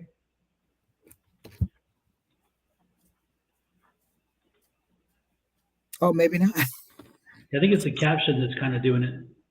Okay. Oh, there it is. So there it is right there, Ramona. Oh, she says she can see it. So if, you can email either of us. You don't even have to just either one of us. And we'll add you to the list. You'll get the link on Tuesday, and check your spam because sometimes they go to your spam if you've never gotten an email from us. But again, it's 6 p.m. Mountain Standard Times on Tuesday. You come in there and we, kind of practice and support each other and help each other to expand our abilities and to understand the journey that we're going on. Like there's people who thought they couldn't read anything, couldn't see anything, and now they can rattle off a whole reading for you in 20 seconds and tell you your whole life just like that. So it's just about tuning in and understanding what's going on. But I hope that helps you. Absolutely. And just a little side note, personal little information. Look, I just got this handed to me. That's like my God. He'll be here next month. He's oh my God. It looks so real, Don. Well, he is real. I mean, the picture, you know how they used to look back in the day. This is almost like a photograph, like so. Yeah. Oh my gosh, isn't that crazy? Yeah. So he's still in production. April 18th, I think, was the last due date. Oh my gosh. I love it. I love littles that are not mine to take home. Exactly. That's the way it should be too. Because I'm too old to raise them, but I'll play with them. Play with you, hug on you, love on you, and then let you go until and then send you back home, and I can go back about my life. Because what I cannot do is have a diaper bag, a stroller, a car seat, bottles, burping cloths, diapers. No. Exactly. I'll wind them up, give them all kinds of sugar, get them all crazy and bouncing over, and then say, "Go back to your parents now." Exactly. Exactly. So anyway, homework. Oh my gosh. Sporting events. Oh my gosh, I just had a flashback. I'm already tired. Lord help the child. Exactly. Like, we ain't doing Lord that. Lord help the child. I can't even do it. No, I can't even imagine it. It made my head hurt to imagine it. Yes. Lord have mercy. Next is Blue Ocean. Can I please be added to the list for a general reading? Yes, you can, Blue Ocean. Immediately I got seasick, Blue Ocean, because I feel like you're in a boat that's tossing you back and forth. You're going through a little bit of turmoil right now. It seems like to me, I got seasick, like you're tired of this motion in the ocean. You're ready to be on solid ground, solid land. They're showing me the 4 of Pentacles, and they're also showing me the Emperor card. So you want stability. You want things to level out. So the 4 that they're showing me is that you need to do a little bit more in your budgeting. They're not so much that you're holding on to the money. you need to be aware of what's coming in and what's coming out. Like, I feel like you may have gotten, not necessarily frivolous, but you may have been like, oh, blah, blah, blah. 4 Starbucks a week isn't bad, or hey, I deserve this new dress, or I deserve it. And so they're just saying, be a little bit more mindful of your budget. And then I also got the Emperor energy. The Emperor energy is stability, protection. It's like you're looking for a love that will protect you, that will hold you up, and that will recognize you. That is a word that they use, is recognize. So you want someone who's in that Emperor energy. And I feel like you're a little bit afraid to admit that you were hurt by love, and that also you still want love even in your hurt. So for one thing, you can't heal what nobody knows is broken. So if you go to the doctor and you have pain in your back or in your hip or in your whatever, and you don't tell them that, and you're like, oh, I'm just here for an annual, and they don't know, then how can they heal it? You have to let the universe know that you need healing, that these are the things that are broken, that these are the things that need to be fixed. And so they're telling me that you need to admit that you were hurt by love, and that you are still open to love, and that you're ready to be loved.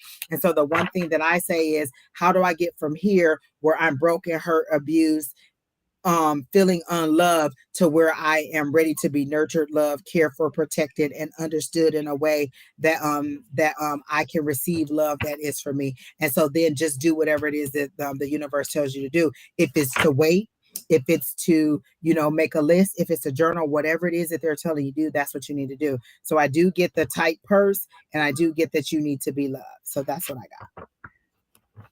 Brenda Jones, yes, we can see your comments.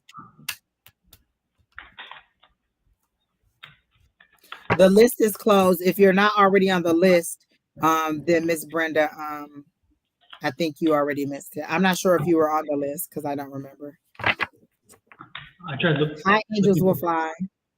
Hey, Angels Will Fly. Nice to see you in. Let's see what I get for Blue Ocean as well. Blue Ocean, I guess a change is coming. A change is coming. Again, it's the Tower card, which means it's not a change necessarily that you instigated, but you can ride with it. It's going to humble you a little bit, so it's not going to be it's going to take a little bit of air out of your sails kind of deal. I don't know. And again, you can be negative about it or positive. It's up to you. But most importantly, it's going to be a big change, and for a positive. So again, get ready for a change. A change is coming your way, and when it does, embrace it, ride it, and ride it for the best. Because again, I see a positive there.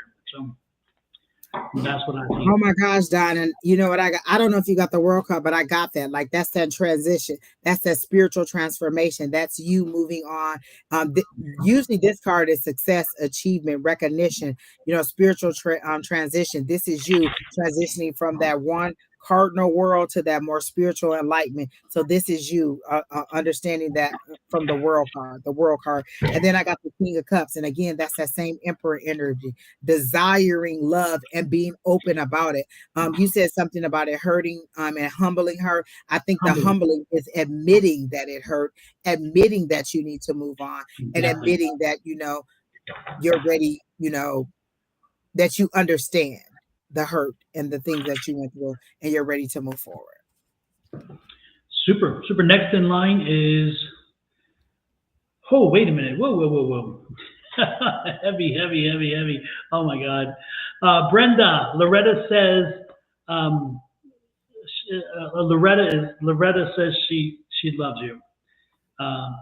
Brenda, Loretta says she loves you. That's all I got.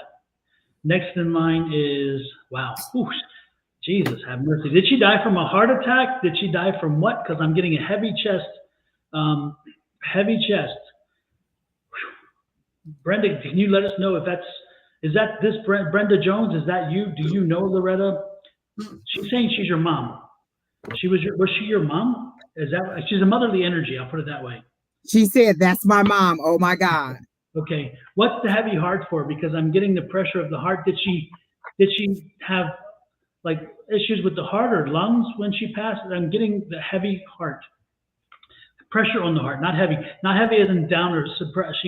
She died in August of last year. But she died from something in the chest? Because again, I'm getting something about like just very heavy on the chest. She was 94, died of COVID, the breathing. That's the heaviness. Oh my gosh, that's what I heard, COVID. But I was like, I didn't want it to be like a stereotype, like everybody's dying from COVID. But that's what I heard when you heard chest. And I heard broken heart. Like, in addition to her having the chest thing, you have a broken heart. So many things that are breaking your heart. Yeah, and she's saying something about like a wig, a curly wig. Did she wear a curly wig? Because she showed. I'm kind of seeing this curly wig. It's just a wig, I guess. I don't know. Did she had like thin hair and she wore a wig or something? Because I'm getting this wig. But she was like a brunette or a redhead when she was young. Is that the case? Because I'm seeing that as well. But she always, yes, always wore a wig. Okay, that makes sense. Yeah. Anyway, she's here and she's like, she just wants to be a mother to you because she knows you're worried about your kids, and she's like, you know what? Sometimes you gotta let them figure it out. She's telling you gotta let them figure it out. Sometimes you can't carry it with you. It's not healthy. She loved you, but sometimes she had to let you figure it out too, and she had to let you go through things. And she's saying, let them go through it, okay? Whew, man, I'm telling you, this is she's heavy. She has a very good. That's what Angels Will Fly says. I also thought her break when Don was patting his chest. So yeah, exactly. Yeah. Angels Will Fly. Exactly. Yeah. So, if you're in the comments, you can see other readers. There's other people from our community who go to our class who may be reading you also. So be aware of the comments. And Tara D, yes, there is a list. It is closed for the day. Don, do you have the scroll with the list on it? I can't find the list. That's the same. Every time Peanut does one, for some reason. It doesn't show for your half. So maybe when she comes back, it'll show. Yeah. She always wore red wigs, and I put them on her because that is what she would have wanted. But I also hear her say, like she wants you to be strong in who you are. Like she feels like you've let all the hurt weaken you, and you're stronger than this. Like she's like, you know better. You can't control people. That's what she's showing you. You're trying to be a puppet and walk people along and make them do what you want them to do. They are adults. I literally hear, remember when you were that age, I couldn't tell you what to do. And so realize that you're not a puppet master. You can't make them do what they want to do. You can tell them, you can advise them, you can encourage them, but you can't make people do what you want them to do. And sometimes you just have to let them bump their head and fall hard. You know, literally sometimes spirit just has to let me screw it all up and then be like, okay, now you ready to get up and start it over and do it the way that we told you to do it? Yeah. And Brenda, do you live in a rural setting? Because she's showing me like a rural setting. I don't know if you grew up in a rural setting or she came from it or you live in it. I don't know which way it is she's trying. I don't know exactly yet what she's trying to tell me there, but I see a rural setting and I like rolling green. Are you in this country or are you in a different country? Like England or something? She did, and yes, we did. Okay, I'm guessing that she did, and yes, we did. It was the living in the rural place. Okay, yeah, because I think she's in the USA. Yeah, I think you, Brenda. I think you need to go again. The energy I'm getting from her is that you need to just go someplace and relieve the energy. Exactly. This is the breaking the chains. If you look on the card that Angie's holding, those chains are loose and they can be snapped. They can be taken off. So take off your yoke. Take off your yoke and go and let it go. Let it go. I got pessimism. Like you're dwelling on the negative. Like what you said was, can you tell me if I'll ever get better? I feel like a lot of the things that are manifesting in you is because you're holding on to so much hurt. You're holding on. Remember, they always tell us that physical ailment sometimes comes from mental things that we hold on to. A lot of things manifest because we won't let go of the hurt. We won't let go of the pain. If I'm constantly down, if I'm constantly depressed, then I can manifest sickness in my life. I'm not going to get better. One of the things that I love is getting outside in the sunshine. You would be amazed at what vitamin D just does for you. Getting outside in the sunshine and absorbing it. It changes my attitude immediately. Winter just does not do me well. But once I get that sunshine, I feel so much better. So they're saying, let go of that pessimism. Like Don said, these chains are not holding them back. It's them allowing it to be. Sometimes you can imprison yourself on an idea or a thought or a concept or something that somebody spoke over your life. The Two of Wands came out, which is where you should be planning to move forward, but it came out in the reverse. And again, I usually don't read reversals, but they're saying your planning is stalled, your progress is stalled because you're standing in the pain of it and you're wanting somebody to come in and say, okay, go left, go right, do this. And again, I just told the story about I had to do something. Spirit woke me up. I had to do the next thing that they wanted me to do. It's like, if you at least start the journey, I will do the next thing. They already have it lined up for you. You have to take the step and do something. They're not going to take you. Well, sometimes they do have to drag me along, kicking and screaming, but usually they want you to do some kind of action to show that you're ready, because I can drag you all the way from the start to the finish line. But if you're not ready, you didn't learn any lessons, you didn't get any knowledge, and you're just at the finish line in the same mindset that you were in at the beginning, at the start line. You learned nothing, you did nothing, and you're just waiting on somebody to make you better. You can make yourself better. If I have diabetes and I know that candy and sweets and things are going to make me worse, I can go to the doctor 50 times and get 17 different drugs, have every diabetes drug it is. But if I don't stop eating the candy and drinking the sodas and doing all the things that raise it up, then that's my issue. The help is there. I'm just not doing what I'm supposed to do. So in this situation, they're saying, let go of this, take that yoke off, that yoke of depression, sadness, and woe is me, and get ready to plan your life and move forward, because it's all destined for you. It's just in the shadow of your storm that you've created for yourself. Like they're showing me, what's the little guy name from Frozen, the little snow cloud thing? What was his name? I forget his name. Well, whatever it was, remember he had his own personal storm cloud. That's you. Olaf. There it is. My people are already there. Will I ever get well, or am I going to die? Well, we're all going to die, Brenda. I'm going to die. Don's going to die. We're all going to die. So that's a question that doesn't even need an answer. We're all going to die. You will get well when you take accountability for your health and try to move yourself forward. I just gave that long analogy about diabetes and medication and the food you eat, and none of it did you hear, and you move forward and said, am I going to die? We're all going to die. Yes, you are going to die, Brenda. We're all going to die eventually. So that isn't your issue. Your issue is taking accountability of your health and moving yourself forward. One thing we don't do here is give you a pity party. We give you life lessons. We give you information. We give you inspiration. But what we're not going to do is give you a woe is me party. We're going to tell you how to move forward. I just gave you all these tools and things that you should do. So then try. Ginger can help you with the nausea. What is the doctor telling you? I'm not a doctor, but I assume that a doctor is telling you if you're nauseous, they're giving you things to do. Are you doing the things that they're telling you to do? Like my friend tells me about ginger chews all the time. I think that they're nasty, but if they're going to help my nausea, then maybe I should take them. So again, are you listening to what they're saying, or are you thinking that I'm just going to miraculously tell you that you're going to be better, and then woo, the Lord is going to make you better, or the universe is going to make you better? What accountability are you taking for your health to make yourself better? So that's what I got. And again, your mom came in for a reason. I mean, you come in to talk about your kids and grandkids. I'm telling you, your mom came in to tell you to get your shit together and to get outside, which is why she showed me the rural landscape, the rolling hills.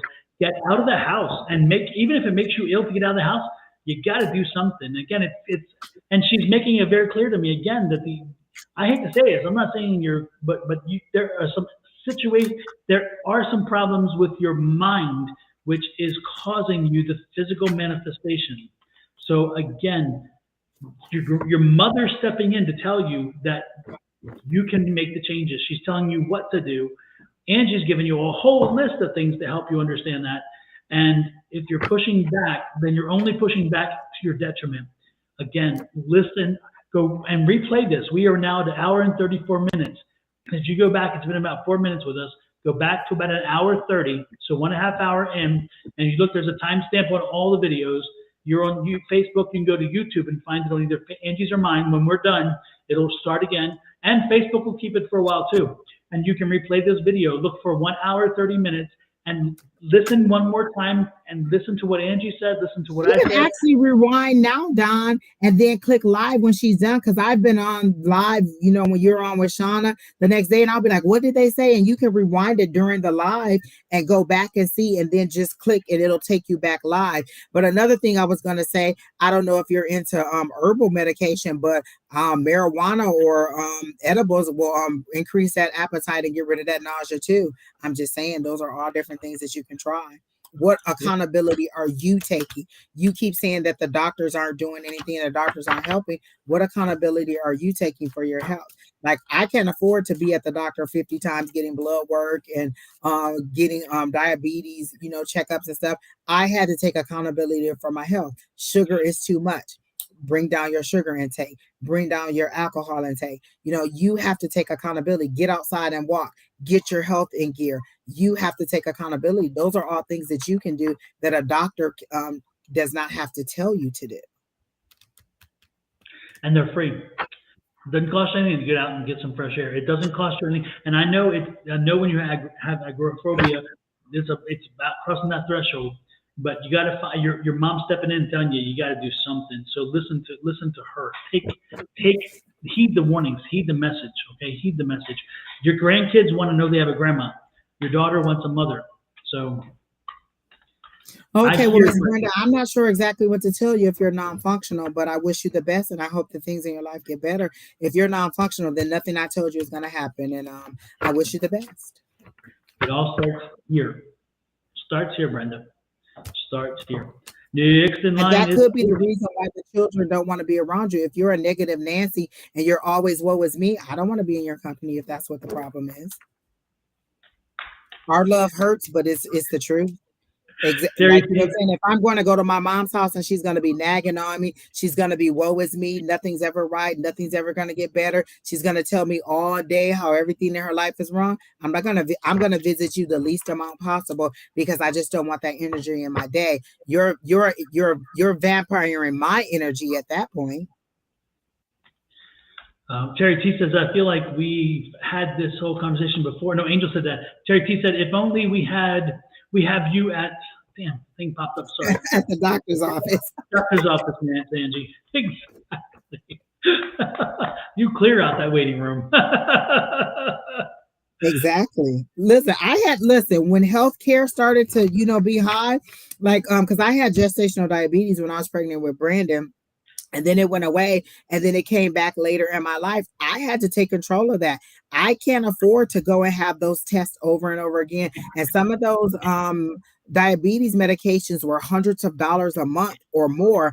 And if it's as simple as me changing my diet, getting outside and walking and getting it under control with food and exercise, then that's something that I can do that doesn't cost me anything.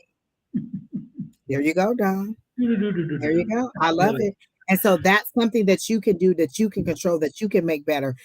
Listen, it's a cost benefit analysis for me. Do I want to pay all this money in healthcare, or do I want to wear little dresses? I want to wear little dresses. So I'm going to get outside and walk and get this body in order and get this health under control. Because if I don't, then they might have to chop off my foot because I ain't got the diabetes control. You know what I'm saying? You have to decide what you want.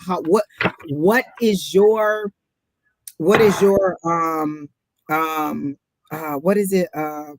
value in your life? Like, how do you want your life to be? You have to make that decision. Amber, who is a fellow psychic, said sometimes nausea can be your body trying to release negative energy. Again, listen to Brenda. Start here. We can keep talking to you, and you can keep hearing us, and then finding other reasons to find a way to not listen. We're giving you information. We've given you a lot of good information. Other people have joined in to help you. Until you're ready to accept it and start to do something here, there's nothing we can do. Nobody can do anything. All the problems she said seem like they'll be solved with marijuana, nausea, anxiety, depression, all of those. It mellow you out a little bit. I'm just saying, and there's doctors who give you a card that says that you need it. Come to Arizona, it's legal. Get all you want. And California is another state. There's a Washington state. Colorado was the first. Listen, you don't hear. Listen, you know what you don't hear about? A lot of shootings in Colorado. Everybody's just relaxed. Exactly. West is best, they say. So there's a reason for that, because we're all stoned. Angela Fly said Washington, D.C. So there's a lot of places where it's legal. And even if it's not totally recreationally legal, it may be medicinally legal. So you can at least go and get like your card or get checked out. Like if you have this serious anxiety and panic attacks, there's doctors who will prescribe a card for you. You can walk right on in there and be like, listen, give me something that'll settle me down. And I think it's called indica. Or so I've been told. Lord have mercy. Stacy, sorry for the long rant and the long departure. I hope that you're still here. Miss Stacy, are you still here? Stacy, I don't even know how to say your last name, but if you're still here, please let us know and we'll continue with her reading. And Kina, can you please come back and help us to man this chat? She said she's still here. Stacy is still here. Okay, hi, Miss Stacy. But Kina, are you here? Kina's not going back. Listen, I know where Kimora work and I know where you live. It don't take that long to go pick Kimora up. She's like, I'm free. I'm out of here. Exactly.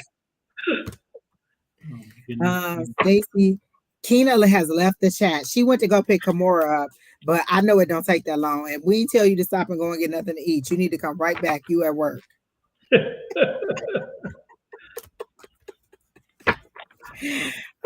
Okay, so Miss Stacy, let me see what I'm getting for you.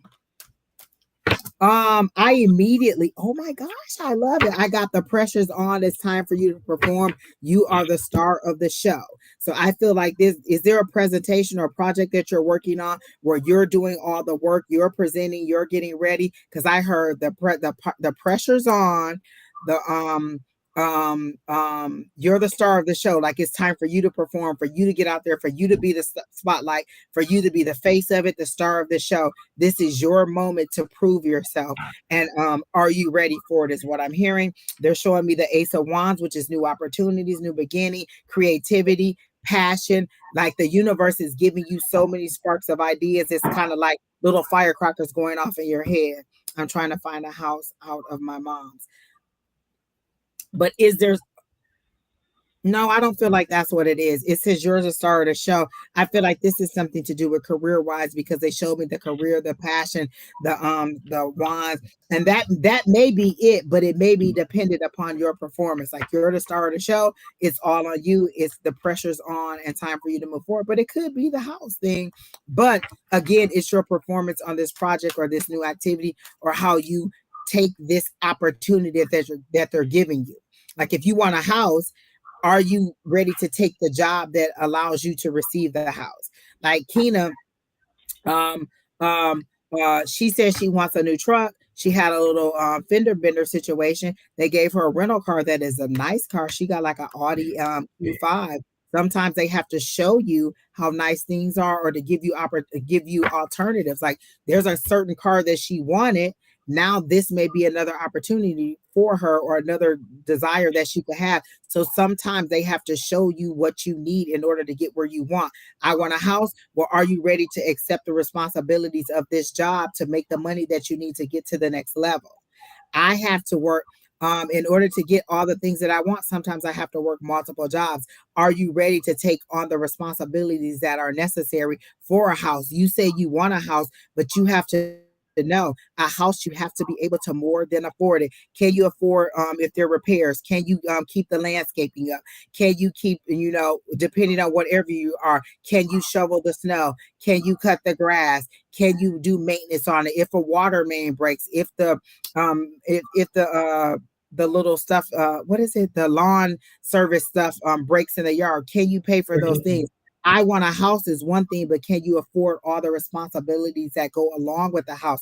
My sister owns a house, and when her washer and dryer broke, she had to go on YouTube University and figure out how to fix her washer. Her air AC unit broke. She went on YouTube and found out how to do it. Are you able to handle all the responsibilities that go along with affording a house, the mortgage insurance, the utilities? It's about to be summer. Are you ready to pay for all those utilities?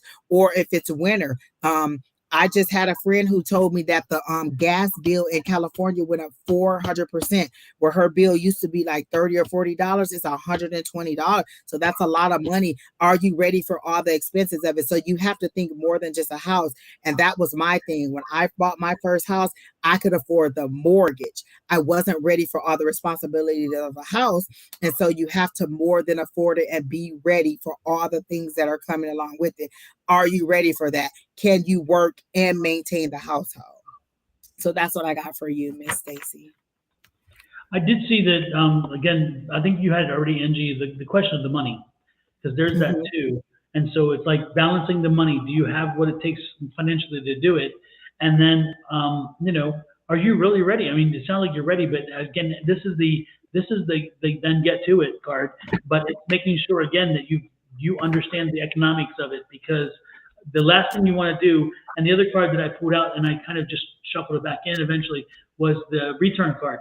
The last thing you want to do is get yourself in a return situation where you have to come back to mama because it didn't work itself out. That would not be good.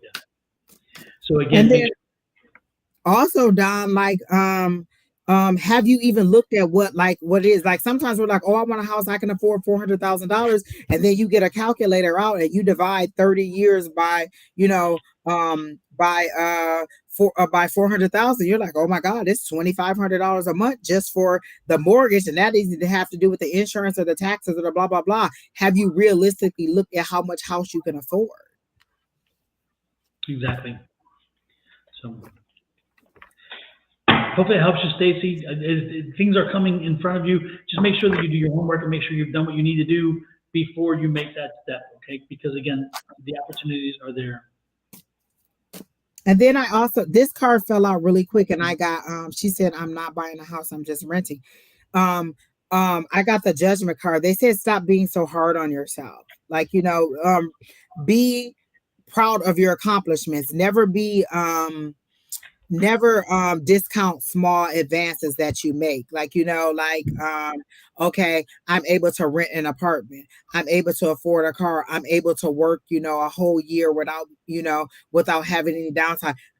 Celebrate your accomplishments, all of them, great or small, just whatever it is. Celebrate your accomplishments. I'm getting not the Judgment as in coming to your calling, but stop being so hard on yourself.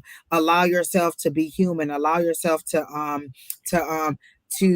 accept the mistakes that you've made and to move on. So I get that you should not be so hard on yourself. But even in renting the house, those are expensive. The last house that I looked for rent was like $2,600. Are you ready for that also?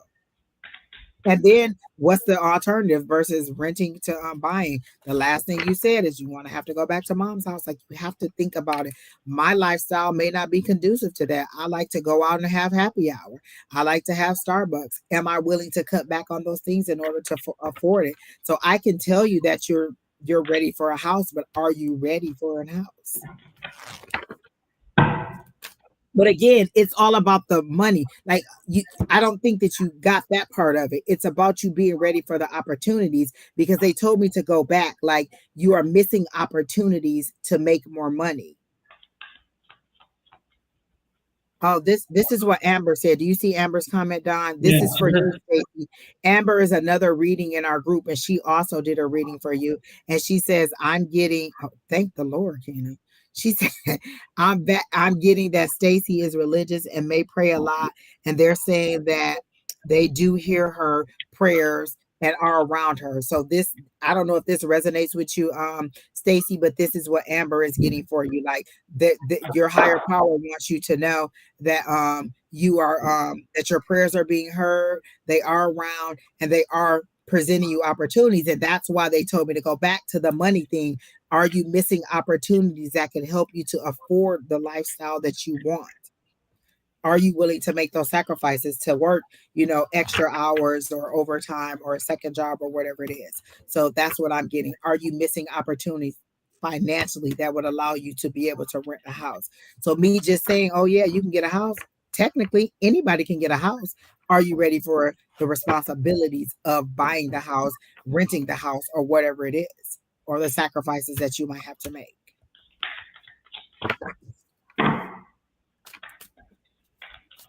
So who is next in line?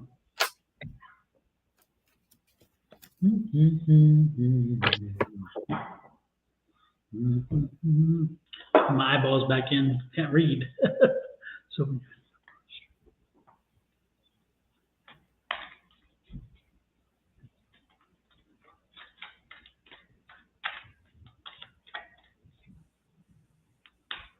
oh, I see. Okay. I was asking Angel. Angel said if I rated somebody, and I said, no, I don't remember. I don't have. Oh, I like what I was reading it like, oh, that makes sense. Yeah. Oh, wow. I'll have to try that sometime. Didn't know that. Yeah. All right, Yeah. Keena, who's next?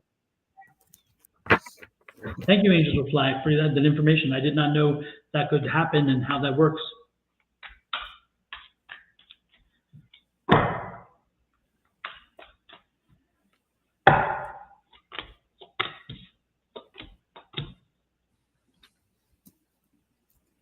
Let's see.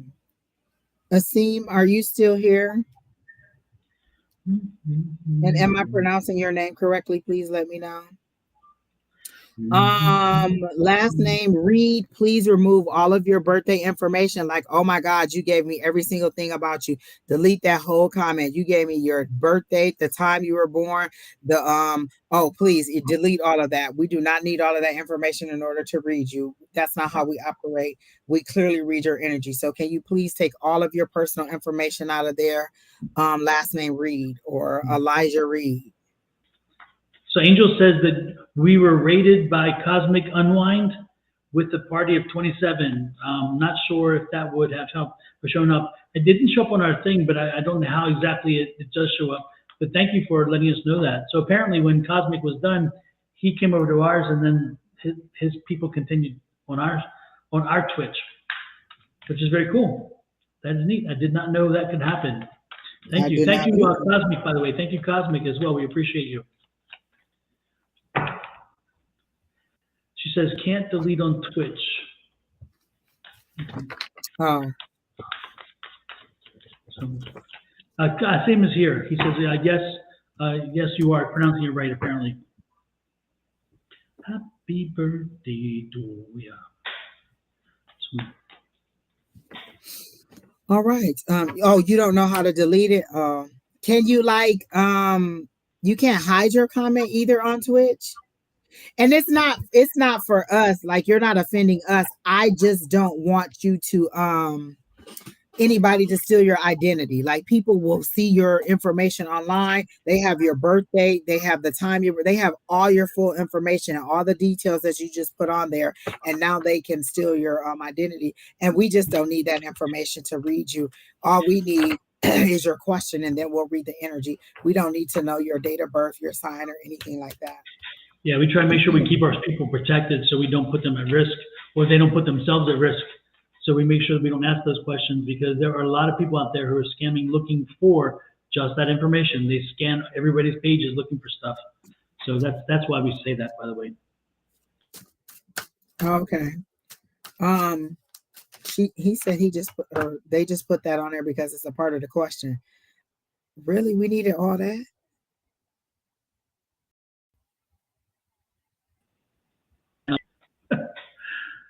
Am I back? Because I don't know. Am I back or yeah, I see you guys. You are back. I disappeared for a minute, it looked like. So I'm back for Asim. Asim, the one thing I was getting is, again, I think that you're in a period of change. You're in a period of flux. I think things have been happening around you, and you're not quite understanding what those changes are or will be. And again, there's some question about that. I think that as you progress through, as you move through it, again, this is going to take a while. This transition, this change is not immediate. It is going to take a while to do that. But as you do, you're going to be enlightened by, again, a new way of thinking, a new way of understanding how things are working for and with you.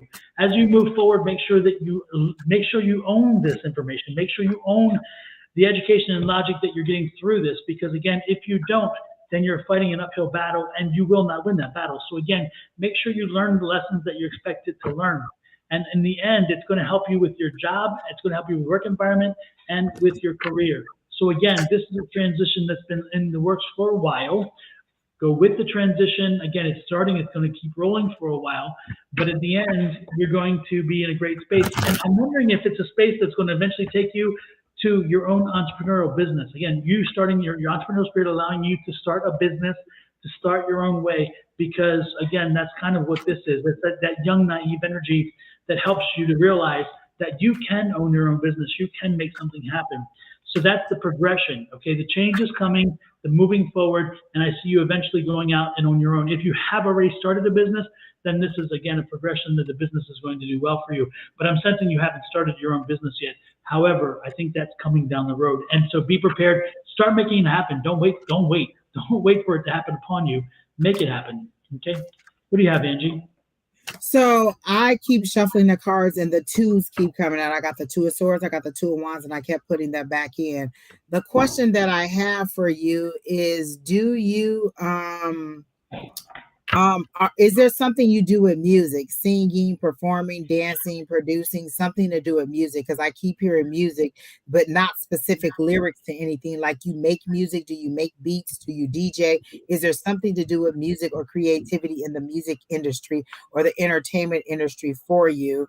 That's the first thing I got. But then I got, in this situation, all of the twos are about decisions, balance, making decisions, planning, and every single one of them fell out for you. I kept putting them back in because I thought it wasn't, and then another two would fall out, another two would fall out. So the two of swords came out, and that means that you're in your head, you're thinking about something. There's a decision that you need to make, and the two of swords usually has a blindfold on because they don't have all the information. And so I'm getting that there's a decision that you really, she said, I'm in tune with music. I don't know what that means, that you like music. I'm in tune with music if that's the case, but that doesn't mean that I'm doing a career in music. They're specifically showing me music. Oh, so you're saying, oh, I don't know, because they made it seem like music was something that you do for business or for money, or that you can make money off of. But I'm getting at that there's a lot of decisions that you need to make around money, like planning how to move forward. Like Donna said, like maybe you want to start a business, but you haven't started a business. Every single two literally fell out while I was shuffling, and I kept putting them back in. The two of swords, the two of wands, the two of pentacles, like they all came out, and it's about balance. Like, it's that individual journey for you in the two. Like, you might want to look up the two, or what twos in tarot mean, because every single two card came out for you. And this one specifically, the last one that came out, is about planning. It's about looking out over the land, or the world at large. This person usually has the world. They have a phone in their hand, but in the traditional sense, it's usually the a world globe that is in their hand. And so again, even the phone is something that connects you to the world, worldwide. Is there something digital media or something that you do, because they're making it seem like there is something in production or digitally or musically that you should be doing, or that is a connection for you that will make you money. So you need to decide to move forward with it. So look up what twos mean in tarot or spiritually or whatever it is, because this is a very personal journey, because these are decisions that you need to make, and you're just not you're not looking at the opportunity, right? Like, your head is tilted this way and you're kind of not seeing it right. But if you hold your head up, you can see it from a different perspective. I don't make music, I just listen to it. I have been told that I'm talented in it. Okay, then that's exactly what I said. These opportunities are being presented to you, and you're not taking focus, or you're not moving forward on it. If somebody told me that I could be an artist, I would definitely not believe them, because I cannot draw and there's no talent in it for me. If somebody told me I could cook, I might halfway believe that, because I have to cook, I have to eat. And so I might sort of kind of one day believe that. There's a lot of things that people can tell you. Are you willing to explore it? I don't feel like you're currently happy in your job right now. Oh wow, that's good. I don't feel like you're very happy in what you do now, and this would be a creative outlet for you in order to move forward. Wands, again, this is all personal. These are all twos. all for you to make decisions, different decisions, balancing your resources and understanding your creativity. This is your journey, and it's all about you planning on how you want to move forward. The only card that I'm surprised didn't come out was that the Magician card, but look what's on the bottom of the deck. Magician card. I can't even make this crap up. Literally picked it up, and that's what's on the bottom of the deck. And that's what I was saying. I'm surprised the Magician card didn't come out. And so there it is for you to be able to set your own guidelines, how you want to move forward, what you want to do. I speak every time we're on live that I want to do this professionally, that I want this to be my main job, that I want to do this live for an audience, like where we're interacting back and forth with them. I know what I want. I speak it. I visualize it. I make plans to move toward it. If it means that I have to work a full-time job during the day and then come on here at night and then work another weekend job, that's what I do, because that's the dream that I want. And until people recognize me, or Oprah sees me, or somebody sees me and lets me know, hey, we think that what you're doing is talented, then I have to continue to make money to fund the dream that I want. So it's all you planning and looking at it differently. I feel like you're going the corporate route when you're more of a creative, you're more of a free-spirited person, and you're binding yourself up. Like they're showing me you in a straitjacket or you being bound up. Actually, they're showing me the Eight of Swords, where you feel all bound up and tied up in the situation that you are. And they're saying if you literally just kind of stretch your arms out, you could break all of those. Restrictions that are on you and be creative. Like I feel like the energy is just falling all out of you, and it's just you finding the focus to do whatever it is that you want. So that's what I got for you. Harness that power of the Magician. I love the way that they do the Magician on this card too. Yeah, it's very nice. I like it too. And the Magician has all the tools. Like they have one of every suit. They have the wand, they have the pentacles, they have the sword, and they have the cup. So you have all the resources you need to do what you want. And they're saying that it won't cost you anything, literally, to do whatever it is that you want to do. Or it won't cost you a lot. That's how I got it. So I hope that helps you out. Super. Next in line. Hopefully it resonates with you, by the way. Hopefully it resonates with you. You're welcome. I literally see spirit kicking you in the butt, Asim. Like, get out there and do it. Like they're pushing you out of the nest. Like you need to move forward and you need to get this stuff done. And you were sent here for a reason. Definitely. He's laughing because I said kicking you in the butt, but it's essentially like a mama bird pushing you out of the nest. It's time for you to soar. You're either going to drop to the ground because you won't spread your wings, or you're going to soar if you spread your wings and allow the trajectory of the wind or whatever it is to support you. So, all right. Thank you for coming in, Asim. Who's next, Kina? Alina K. She's ready. She says, I'm here. A general reading.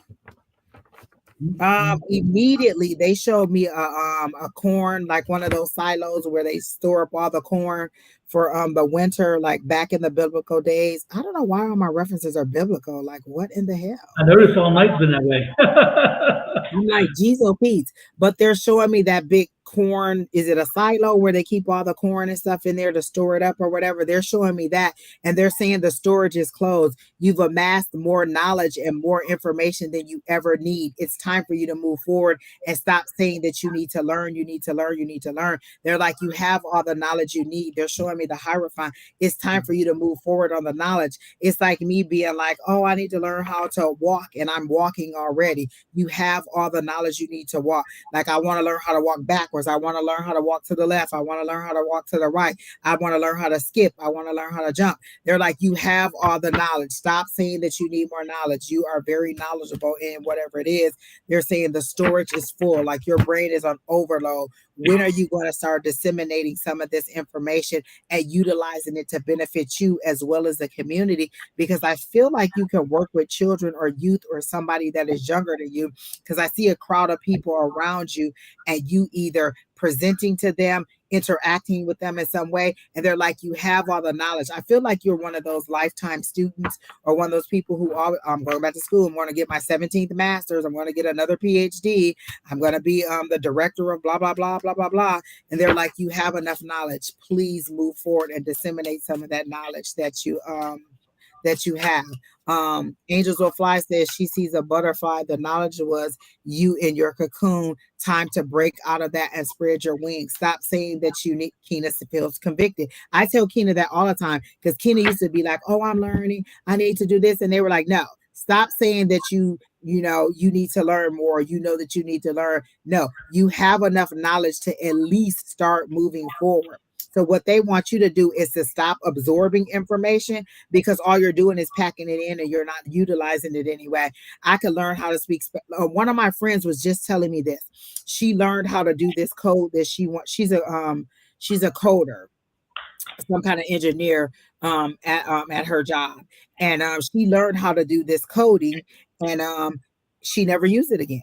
So she forgot how to do it. And she said, that's not the major part of my job. I do this instead of this. And so now they're saying, I need you to be stronger in this area. She's like, well, if I don't use it, I'm going to lose it. And they're like, no, I need you to be stronger in it. So you can have all that knowledge. If you're not using it, then what difference did it make? I learned how to make a pot pie, but I haven't made one in months. So I probably would have to go back and look at the recipe again, because I just didn't make enough pot pies for it to commit it to memory. So what I'm telling you is you need to start using the knowledge that you have.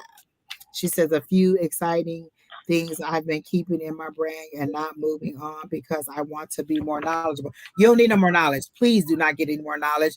Lord have mercy. They is hitting you all upside the head. They're hitting me upside the head with apples. Like the apples are just falling out the tree. Like, please don't get another apple. Don't go to another lesson. Don't pay for another journey. Just please move forward on what you're supposed to do. At least try it. Listen, I didn't even know that we could possibly do this. Had Don not went out here and started going live, I probably wouldn't even be here. I'd still be back there saying, well, I don't know anything about technology. I latched on to what Don said, what Don created, and I got out there and continued to do what I was supposed to do. You have to start moving forward on the things that you are doing. Like if I listen, y'all don't know this, I lost 100 pounds. I had to start somewhere. I literally lost 100 pounds. So how am I going to lose 100 pounds if I don't at least start walking, moving, doing something? I can read every diet book it is, every recipe it is. I can drink a shake. I can do whatever I want to do. If I don't start moving, I'm just going to be 100 pounds more with a whole bunch of information on diets and recipes and nothing. If I know that a baked chicken is better than a fried chicken, but I continue to make fried chicken, what use did it do for me to know that a baked chicken was better than a fried chicken? If you're not using the knowledge, then it's not going to work for you. So that's how they're showing it to me. And they're saying, please do not pack anything else in your brain. Move forward, honey. And Angels Will Fly sees butterflies, and the knowledge was in your cocoon. So it's like time to come out, which is exactly what Angel was saying. So again, it is time to get out of your way and to start making something happen. No more learning, no more excuses, no more. It's time to get to it. Just get to it. Judgment card. This is your calling. And in this case, this isn't you judging you. This is your calling. They said it's the fear that's holding you back. This is usually it's an archangel, Gabriel, that is blowing their trumpet and calling you into your this is a judgment card, and calling you to whatever it is that you're supposed to do. You see all these people getting up for them grave, getting up for the death or the things that has been holding them down or keeping them stagnant. This is them getting up and walking into their calling. This is a judgment card. This is the Lord saying, hello, hello. I done rang the bell. I done blew the trumpet. I done pushed you down the stairs. When are you going to do something? That's all I'm saying. Lord, all this violence. Good Lord. Like, move it, lady. Get it out there. So, again, they really do want you to get moving and get started on whatever it is that you want to do. Exactly. And again, I just got the world card. Again, it's ready for you. You just have to reach out and make it happen. And how do you do that? Again, this is that entrepreneurial spirit. Just do it. Just get out there and take it on, and you will rise to the occasion. Look at this. This is the rise above card. You will rise to the occasion.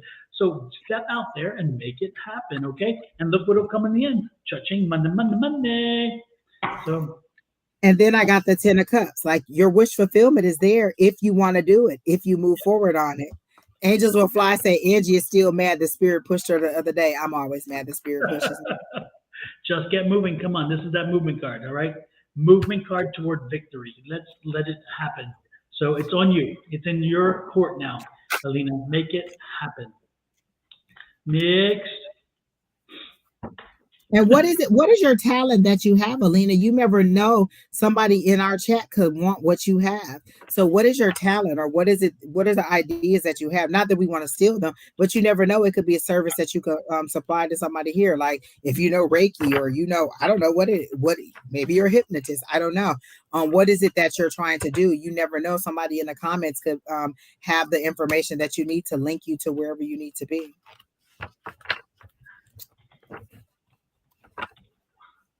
Kina, you can put it back up. I'm sorry. Tony, are you here? Tony W.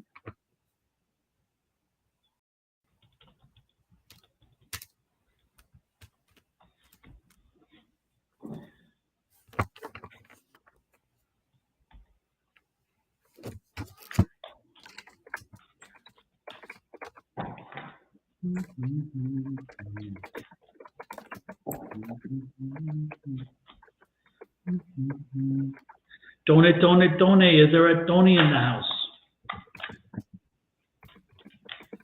She is. She is. Damn, Tony, the cards just flew out as soon as I said your name. It's like, holy crap.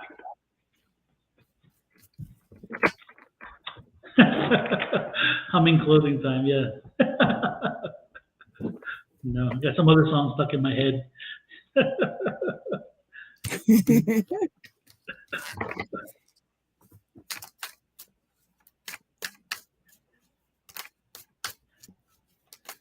All right, Don, you can go first. Are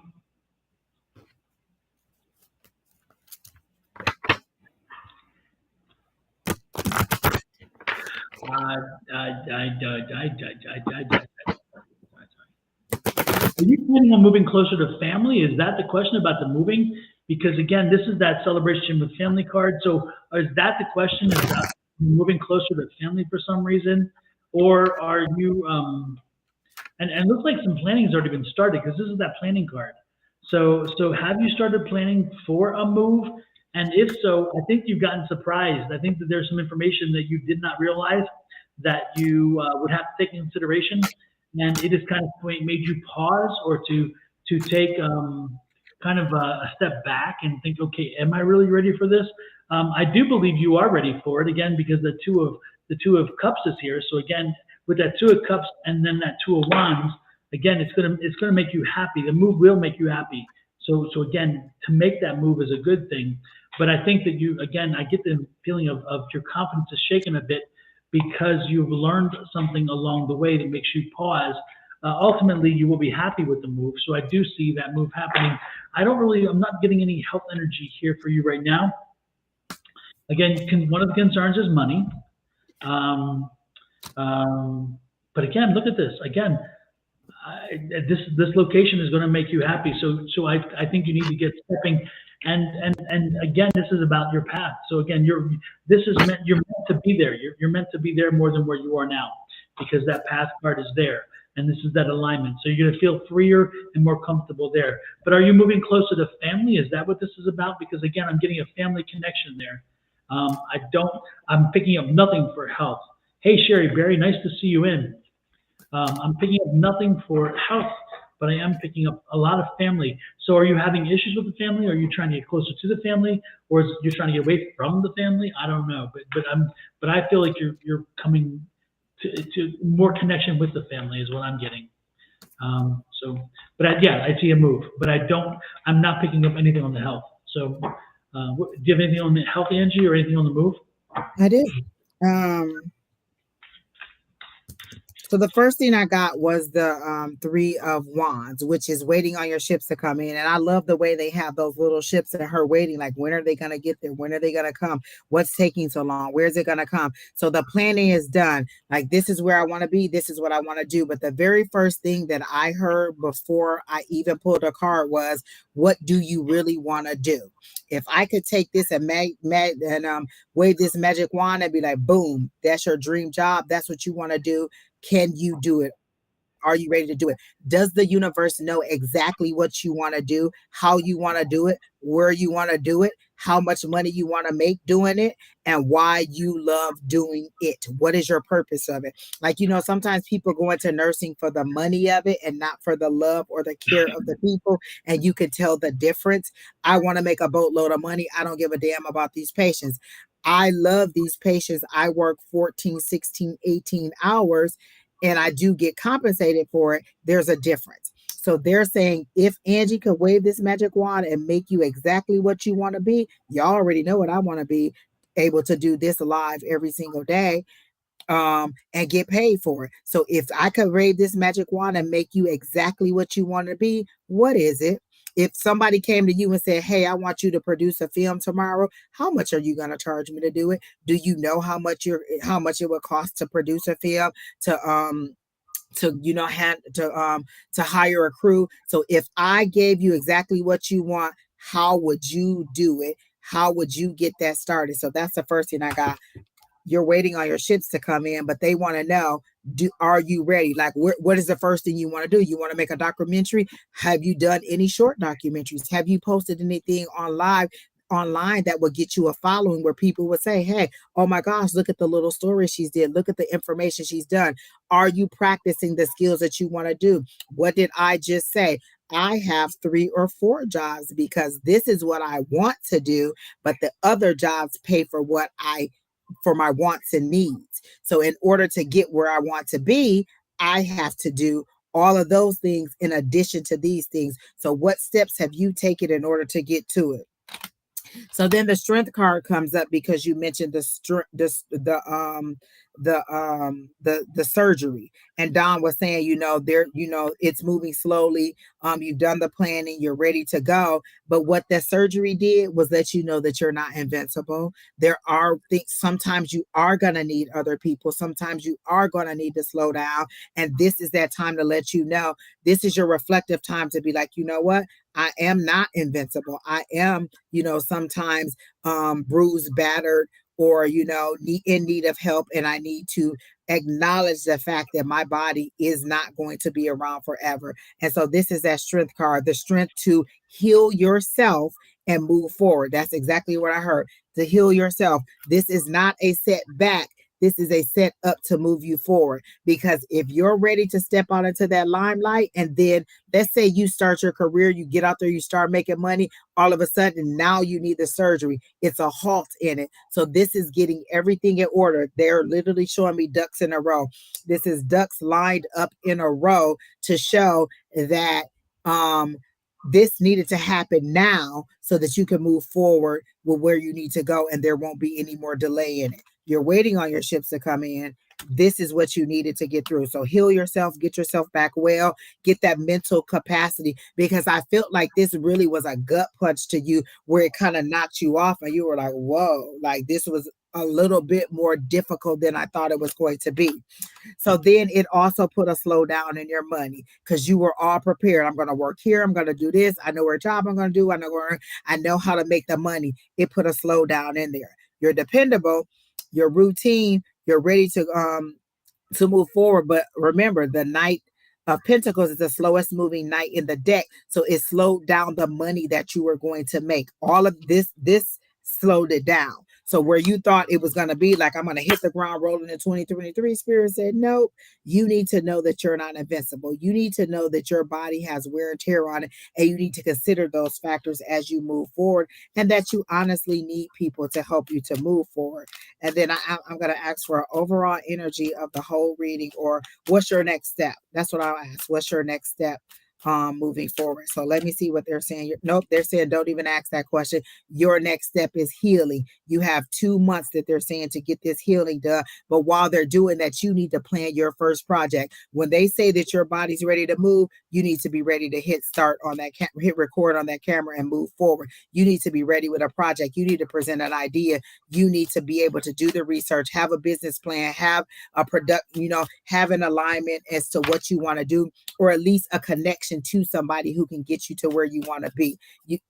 They're literally saying you are not connected to the people that you need to get you where you want to be. You are not an island. You cannot do it alone. You cannot just go out there and be like, I'm just gonna film the whole goddamn thing on myself. They're saying you need to connect to people who know more about it, who've been doing it, who can get you where you need to be. So if that means that I have to go and work for Fox, I have to go and work for CBS, I have to go do some grunt work that I don't want to do, and then I have to do those things in order to get the connection, to get in there so that I can show that I am better than I want. You know what scene they're showing me from Waiting to Excel, when Savannah took that pay cut to come back to Arizona to show that she could be a producer.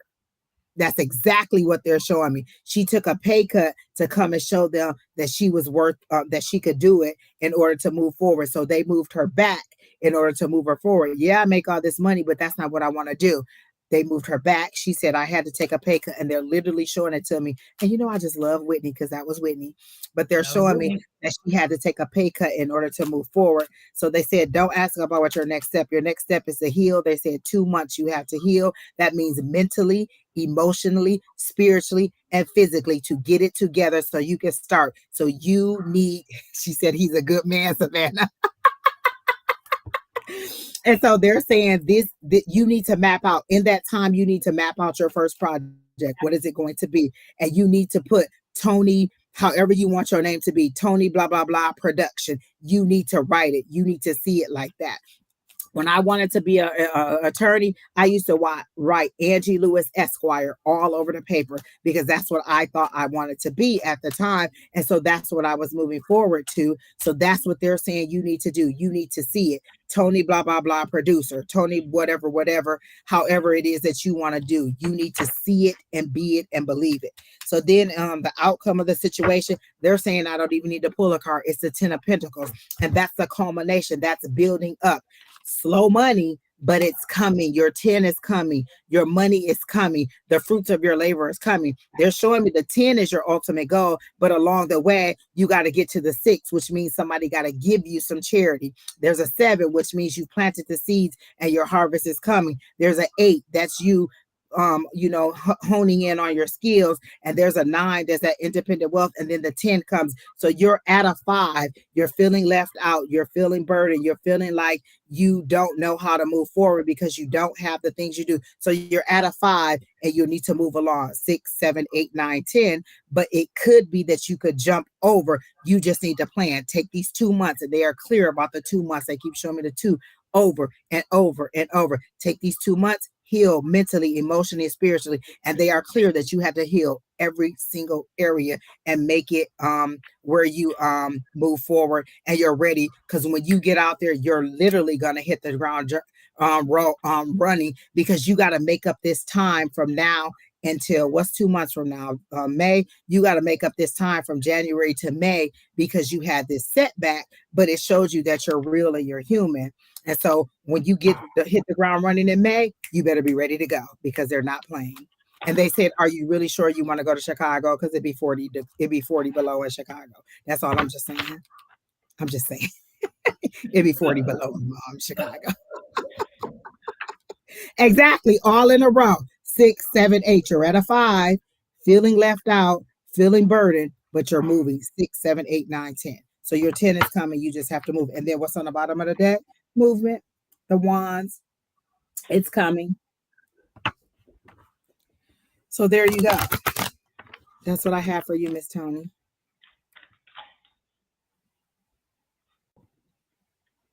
So I think we did. I think we and I already did Tony. So I think we're good there. They didn't say it, you did. Thank you, Tony. Lucky, I want to know what Gabari wants with me.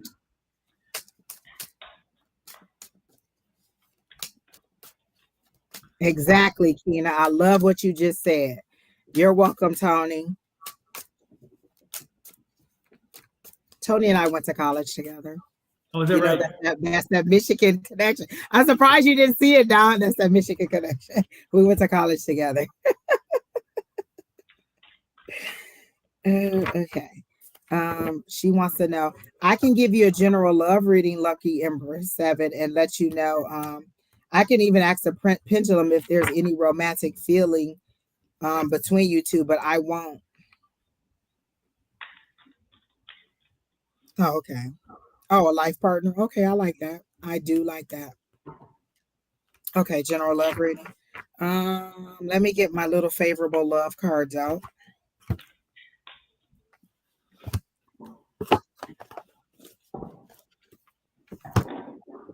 They're called a favorable love cards or just love? What are they? They're favorable for love. The Light Seers Tarot.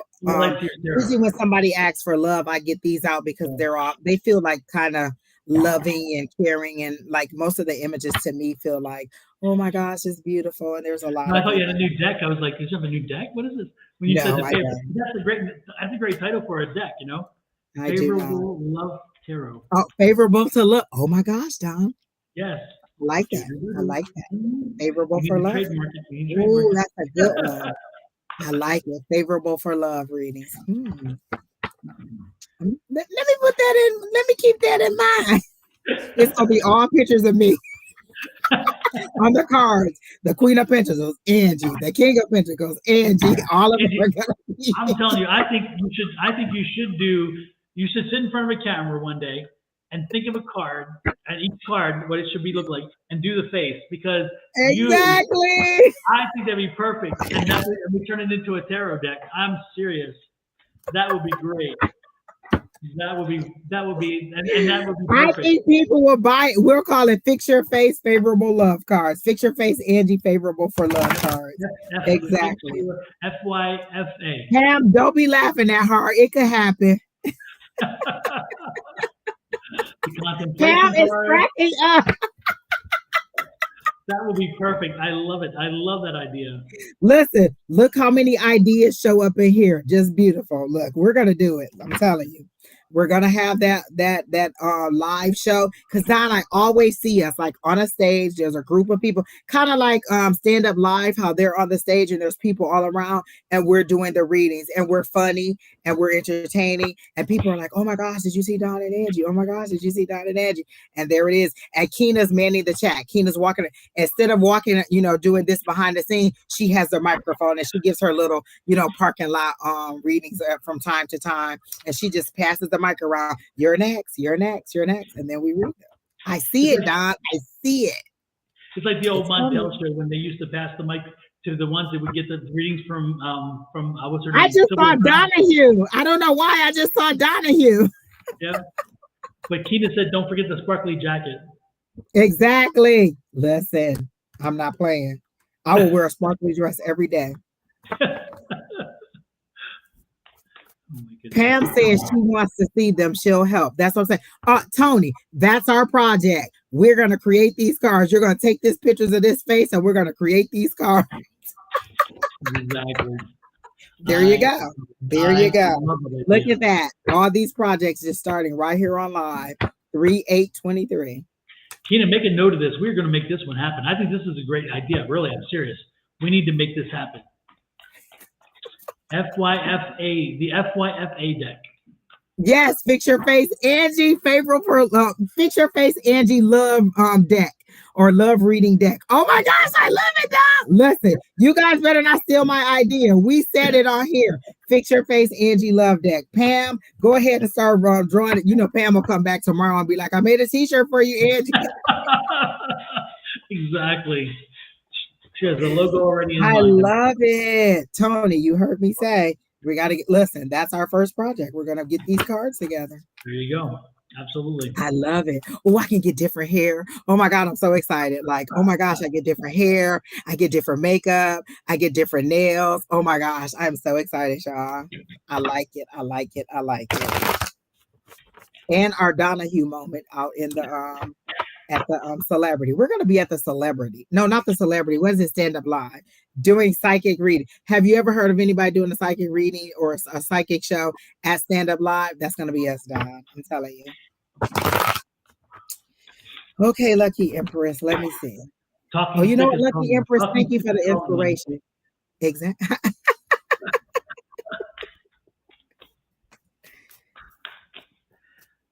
No, Sherry Berry, you do not get to keep your hair. Don't even try that.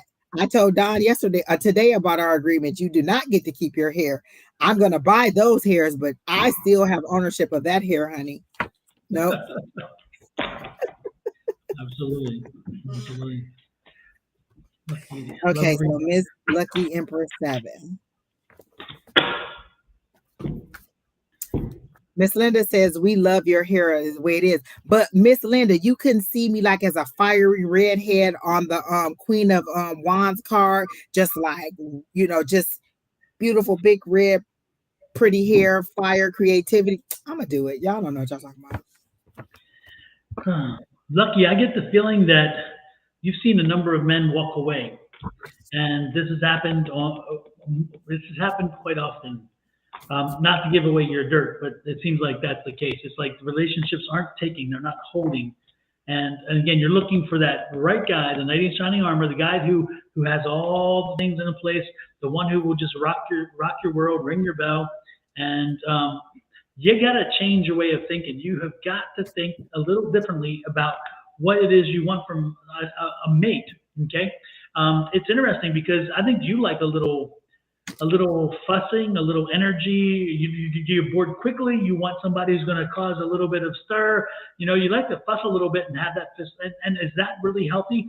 Maybe you don't need that. Maybe that is what's the problem, is that you're going for guys who again buy into this, and then you all fire up each other, and then he leaves, and it's like, damn, the sex was good, but guess what?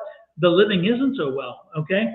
The reality is, again, ultimately, look at this. I mean, you like volatile situations, you like volatile relationships, and in so doing, you create a situation where you're always in conflict, or always feel like you're in conflict, or always feel like you have to go to conflict. So you got to change. You got to change, and you got to find somebody who is very much more adaptable, somebody who will work with you, but don't get bored with somebody who works with you, as I just froze, I think. Oh my God, Don. As you were saying that, you will not believe what I saw. Like you were saying, she wants a bad boy. I kept seeing Pinky Tuscadero, that's from Happy Days, and the Fonz. Like her standing there just popping her gum, just kind of looking all cute and sexy and hoping that the bad boy comes over and likes her. That's exactly what I saw. Like, that's what you want, that bad boy, but you also want him to be chivalrous. And they said, stop trying to live in two worlds. You can't live back there and here too.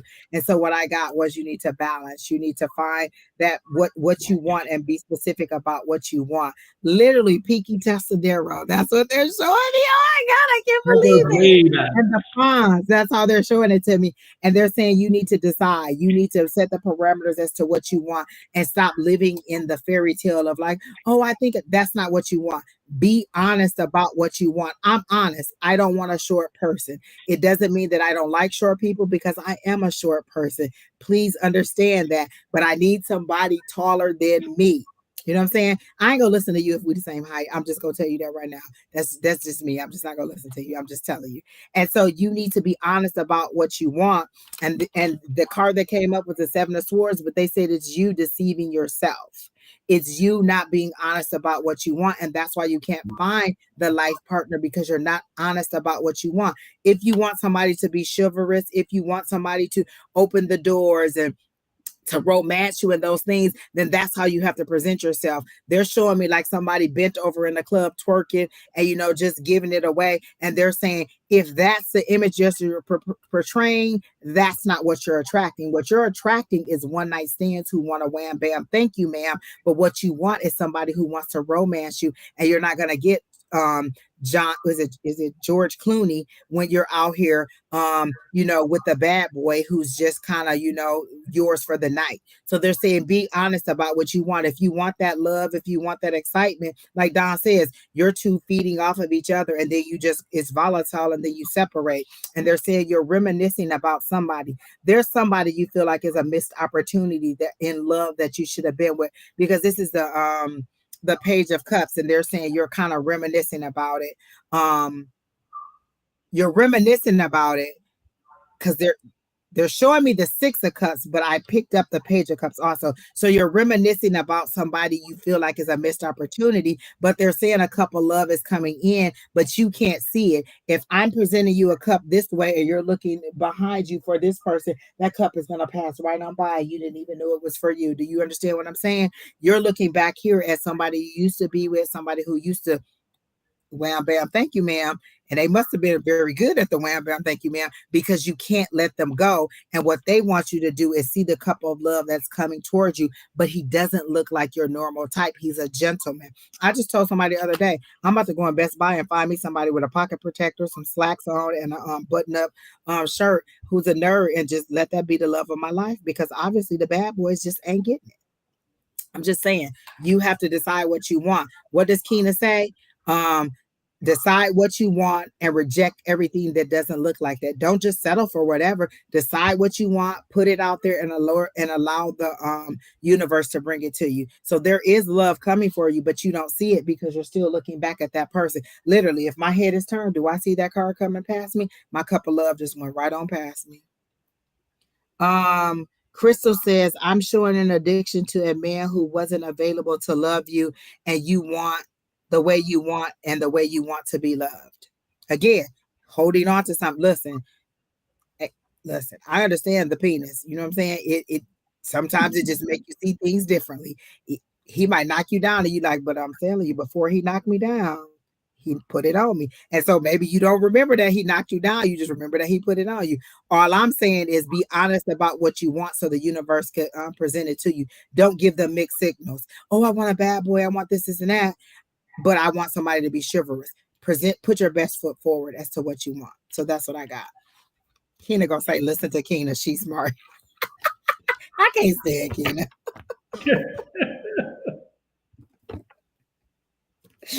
That's all I have for her.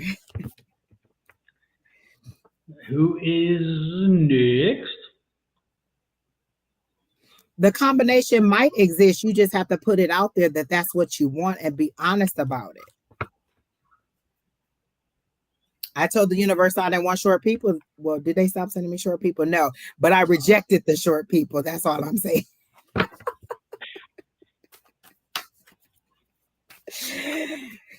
Okay, so Sharon.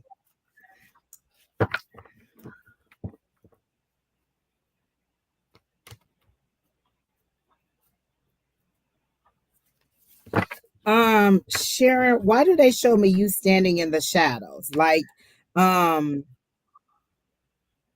there's a door. Okay. So you're in a big empty building, or you're in a big warehouse, and there is a door, but you're like, okay, so there's a door open here, and you want to know what's going on inside that door, but you're standing in the hallway next to the door, and you won't come out of the shadows to go through the door. So this is a door of opportunity that is open for you, but you won't come out of the shadows to walk through the door. The door is closing a little bit more every single time because the shadow that is casting is getting smaller and smaller and smaller. So you're missing opportunities. You're literally standing on the side looking at what you want or curious about what it is, but you won't take the opportunity to find out what it is. So I feel like there's something you want to know about. Like, I want to learn how to make a pot pie. I can keep saying that I want to learn how to make a pot pie. I can keep going to buy pot pies. I can continue to buy frozen pot pies. But if I want to learn how to make a pot pie, I have to look up a recipe. I have to buy the ingredients. I have to do all the things that it needs to do to make a pot pie. You know, I must really want a pot pie because I feel like I've used that analogy a lot tonight now. All I'm saying is, if I want to know how to do it, I have to take the steps in order to do it. Again, you need to move forward, get out of the shadows, and move forward into the opportunity that is there. Because once the door closes, you're just going to be still standing there in the shadow and the opportunity is going to be gone. So I did go to Albertsons, Keena. You got to go there at like 11 o'clock to get the pot pie, because if you go at 2 o'clock, they're all gone. I went at like 3 o'clock. I went at like 3 o'clock before it was time to pick up the kids. And they were like, we're all out. They're usually right here. The shelves were empty. So obviously everybody wants a pot pie when it's 47 degrees outside here in Arizona. So and they're I damn think good. they're good, Don. They're good. You have to go early. Like, I think I'm going to have to go at like 11 o'clock. So like whenever they start putting the hot food out, I need to be there. Like, let me get all them Popeyes right there. Just the whole row of them. Give me all of them. But Miss Sharon, that's what they're saying, is that you need, I don't even know if you're in the chat because I don't see you. You need to get out of the shadows and move forward and see at least what the opportunity is. You don't even know if you like it or not because you won't even take the time to see what the opportunity is. And so that's what I got for you. And since you said general, I assume that there's nothing specific that you want. And that's what they showed me. You standing in the shadow, missing an opportunity because you won't even explore to see if it's something that you like. So that's what I got for you, Miss Sharon. And I hope that helps you. Crystal, KFC used to have the best Popeyes. The last time I went, it was not good.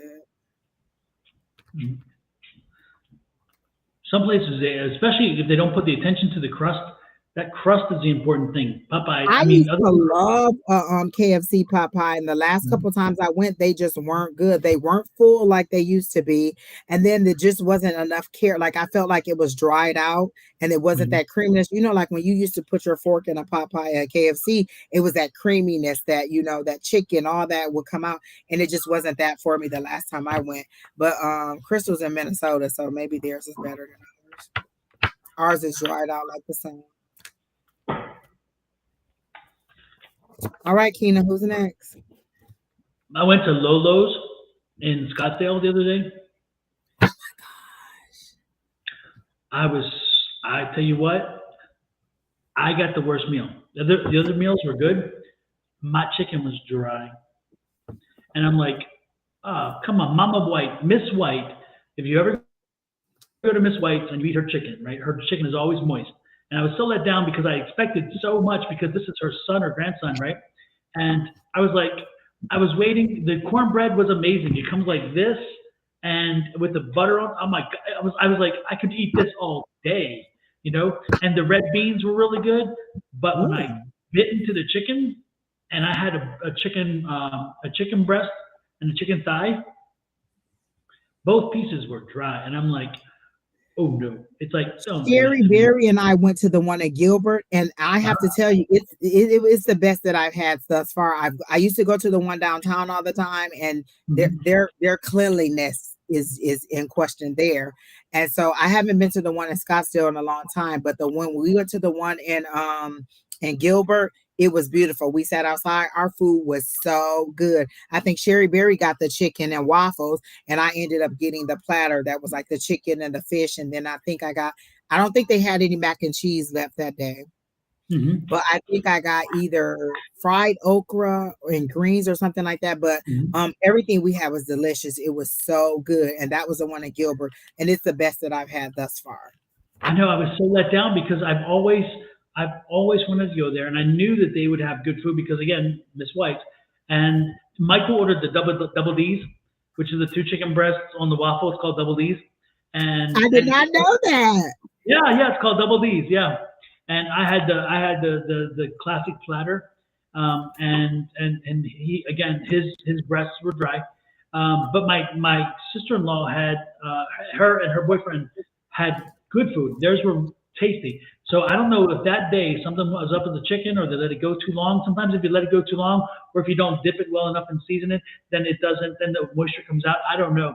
But I was like, no, come on, don't do that to me. You know who it was so good. All of our food was delicious. And I don't know why, but when I'm with Sherry Berry, we just be reading people while we sitting there. So we're reading, so we're sitting there eating our food, and there's a table behind us, and we're just reading them. And I'm like, oh my gosh, Sherry Berry, look, blah, blah, blah. And we're just, talking about, we're reading them. And I don't normally do that. Only when I'm with Sherry do I do that. So we're sitting there and we're trying to enjoy our food. We're reading them like while we're at the table, and it was funny, but the food was delicious. I definitely told her I would go back again. Like Yeah, that we is a had good the place. my brother-in-law had my sister-in-law's boyfriend had the fried okra. He had the platter, so it was fried okra and fried green tomatoes and something Ooh. else, and those all were delicious. It was again fried green tomatoes on the center, fried okra on one side, and I can't remember what the third thing was. I think I got the greens when I was there. Is it like collard greens? I think that's what I got. I think I got the okra and the greens because they didn't have any mac and cheese. Mhm.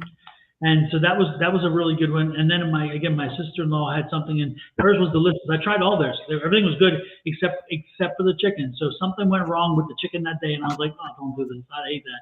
You know, I mean, every not every time you go, the cook is a good cook. Sometimes the cook that exactly. day didn't have a good day, so maybe Yep. he missed a step. Maybe he didn't batter it. Yep. I'll be going back just to try because I know it has to be good. I know it's good. I've heard so many We people. should go to the one in Gilbert, Don. I was just telling Yeah. Keena, like, we need to go and spend some time with Don. So maybe me, you, and Keena can go to the one in Gilbert and enjoy Yep. that one because I loved it. It was good. And Sherry Berry, we won't forget you because I can hear you in my head saying, how dare you go to the one next to my house and not include me? You're welcome to come, Sherry. But I was just telling Keena we need to come spend some time with you so we can go to the one in Gilbert. And it was good. I really enjoyed it. Yeah. Yep. Super, super. Yeah. The rest of the food was really good. It was just the chicken that day. It was just like don't know what it was, and I was kind of so I need a refresher. I need a good one. I need a good experience. So that's the perfect excuse. Exactly. Exactly. So, Nyla, are you here? I saw that Keena has asked you several times. Are you here, Nyla 101 or Nayla? Looks like Nayla 101. Are you here from Twitch?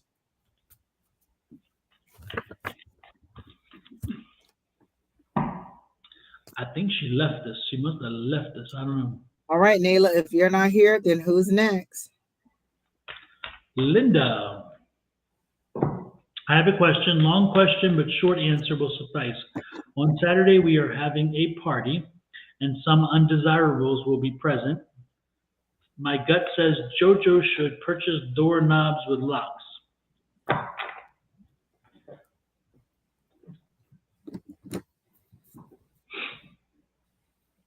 I see what you're saying. So you can make sure certain rooms are not accessible. That's kind of, I guess that's what that is about. I heard two things. Why are they invited?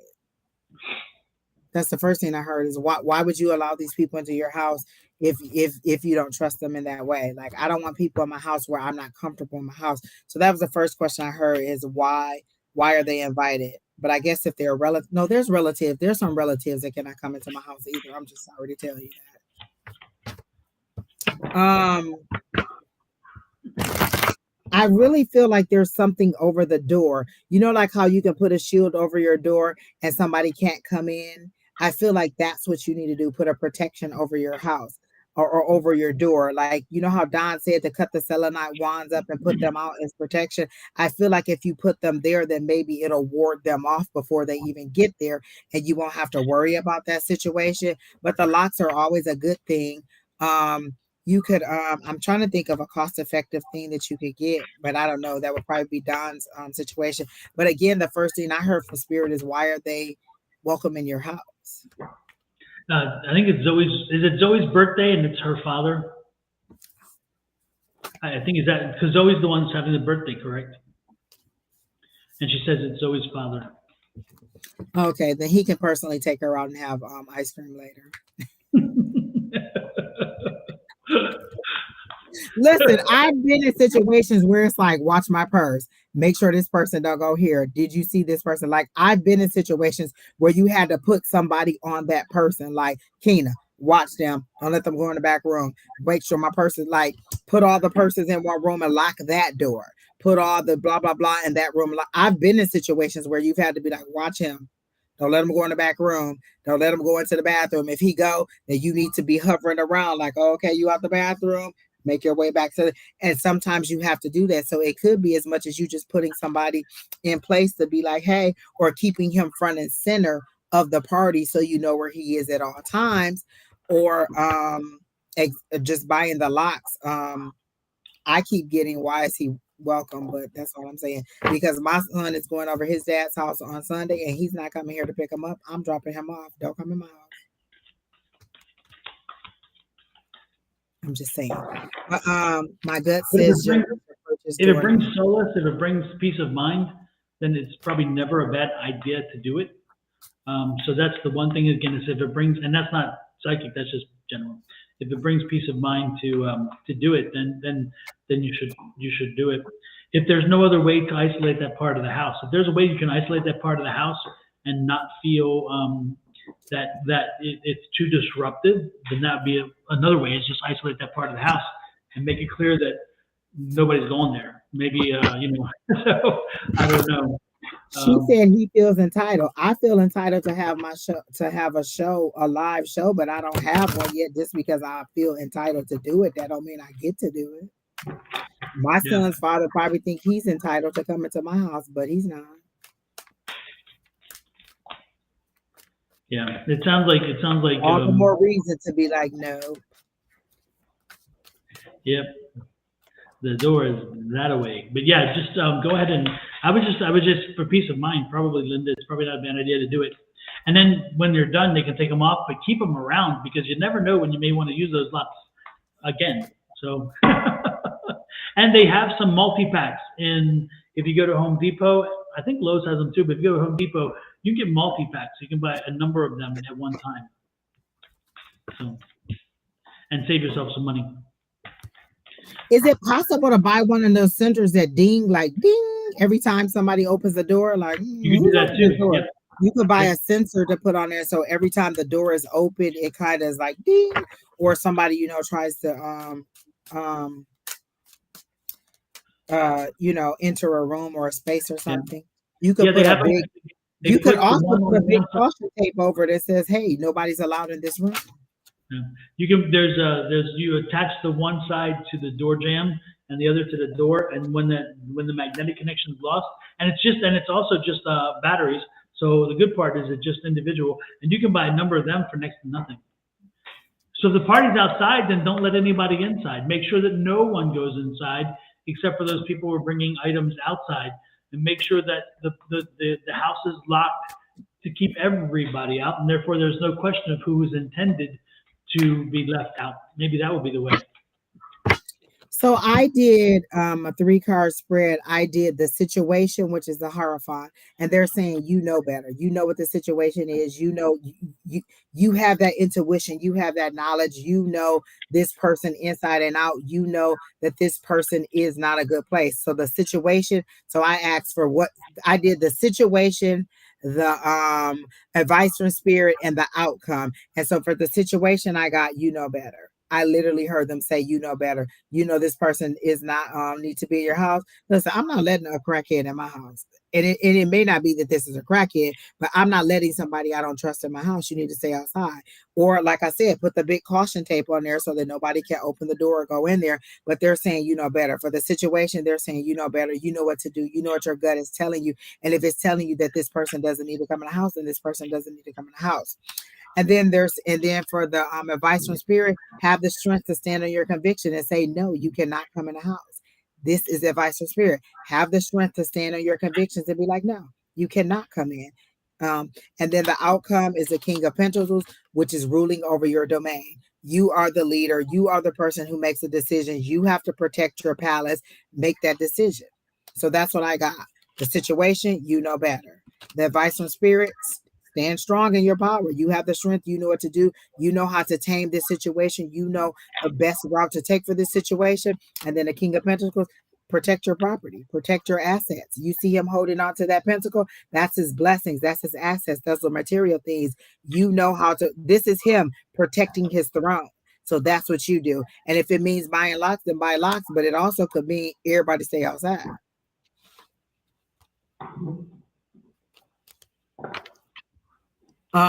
Crystal said that's what she got for you is to use your intuition.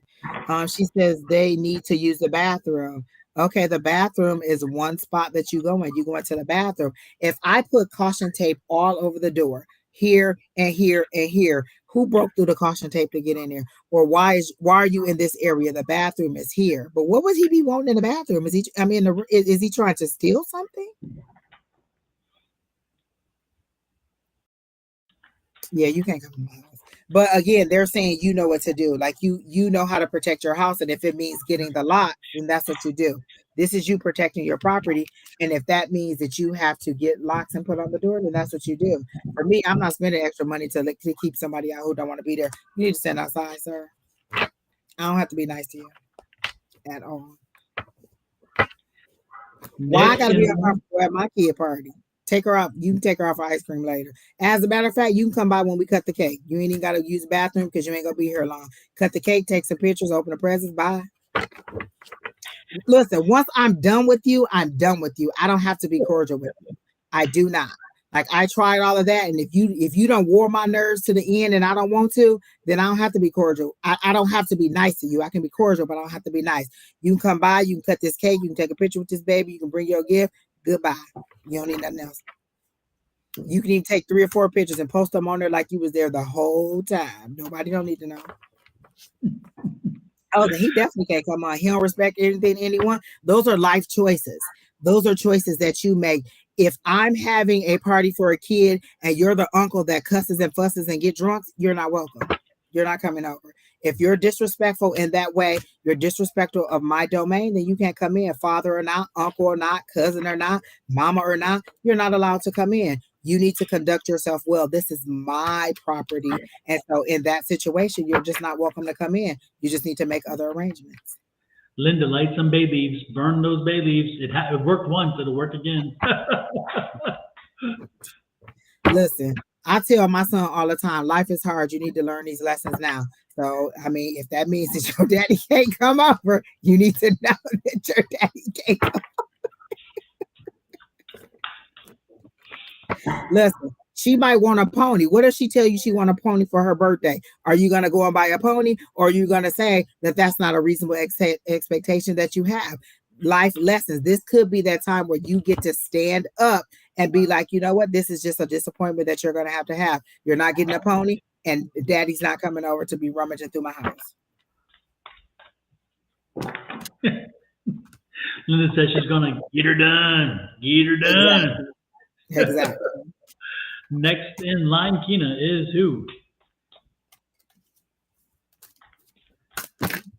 She said no. Crystal said no, you cannot use the bathroom. The gas station is out. Listen, I can give you a beer bottle and you can handle that around the corner, because you have the equipment to make where you can do that anywhere. So let me give you this can, this bottle, this cup, and you handle that on the side of the house. You ain't got to come in. I'm sure we got a bush over in the corner. Listen, I don't have to be cordial. If you're disrespectful, I can match your disrespect. Use the corner out there. You want some water? There's a water hose. If you're disrespectful, I'm disrespectful. I can match your petty. I can match your disrespect. You don't have to be in my house. And you know what? I'm human, so I don't always have to be composed, and I don't always have to be the one who lays down my convictions to allow you to be there. Yeah, you want to see your kid, then maybe you need to be a better person. What if his issue was that he came over high on meth all the time, and she was like, I want my daddy there, but you know he's going to be high on meth. Would you still allow him to come in the house? Sometimes as a parent, we have to make those decisions and say, you know what, it's just not going to happen. Yeah, but unfortunately, she's a grandparent. That makes it even more difficult. Tanya says, will court go my way this month? This is a pendulum question, I think, right? And I don't have much. I didn't bring my pendulum. I do. What is my way, though? Like, you have to define what's your way, because winning could also be losing. You know what I'm saying? What if it, you know what I'm saying? You don't know. I don't know what your situation is. And so my way could be, I don't want my kid to see his dad because I'm just angry and bitter. Like, what is your way? What is it that you want to go your way? So you need to be a little bit more specific. But I'll do a 3-card spread for you. And Tanya, are you here? I get vengeance in this question. I don't get, they could be my energy. Look, let me clear my energy. Yeah, this has to be a family situation. I see that very determined male and female. But I got the 10 of Cups for her, which is good because that means that's a good outcome. So I guess the outcome itself is a positive one, if that's what you're asking then. Crystal said, is this money related? It's definitely related to very somebody worried who about can't be trusted. Somebody who can't What be is that, trusted. Don? What card is that? 7 of Wands, 7 of Swords. Okay. Somebody who cannot be trusted. Lord have mercy.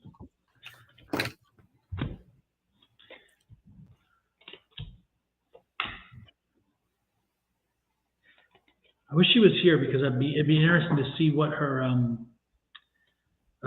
man, I'm telling you. It seems like it's a relationship situation, like a divorce or whatever, or child situation. The man is very volatile. There could be some history of abuse there, and she just feels so beaten down. I think she has no confidence left. I don't know. That's what I'm feeling. Because I said, Spirit, how do you want her to move forward, or how do you want her to approach the situation? I got Temperance, like be patient with the situation. I feel like it's been long and dragged out because the next card I got is a 9 of Swords. Because you got the 7, I got the 9. Like it's been worrying her. It's been weighing on her mind, and she really wants the outcome to be in her favor. I do wonder if it's about money, either child support or a settlement of some kind. Like Crystal said, I do feel like it's something about money, and you're wondering if it's going to be favorable for you. And I don't feel like there's malice on your part. I feel like the other side is just mean. Like they show them as a angry as, and I don't know what animal this is. Maybe it's a wolf or something like that, but it's somebody who's very angry and upset, and they're like gritting their teeth and they're growling at you and they're ready to pounce on you.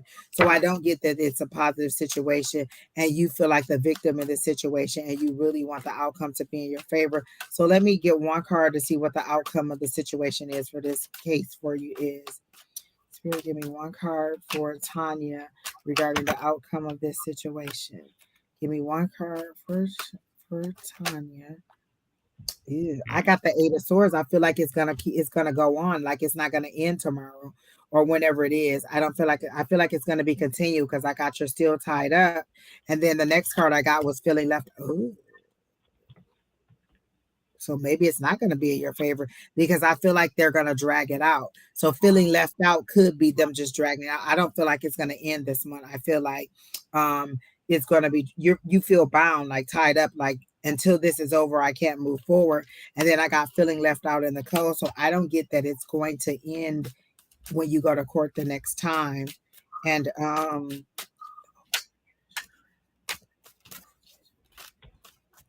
I keep hearing the word compromise.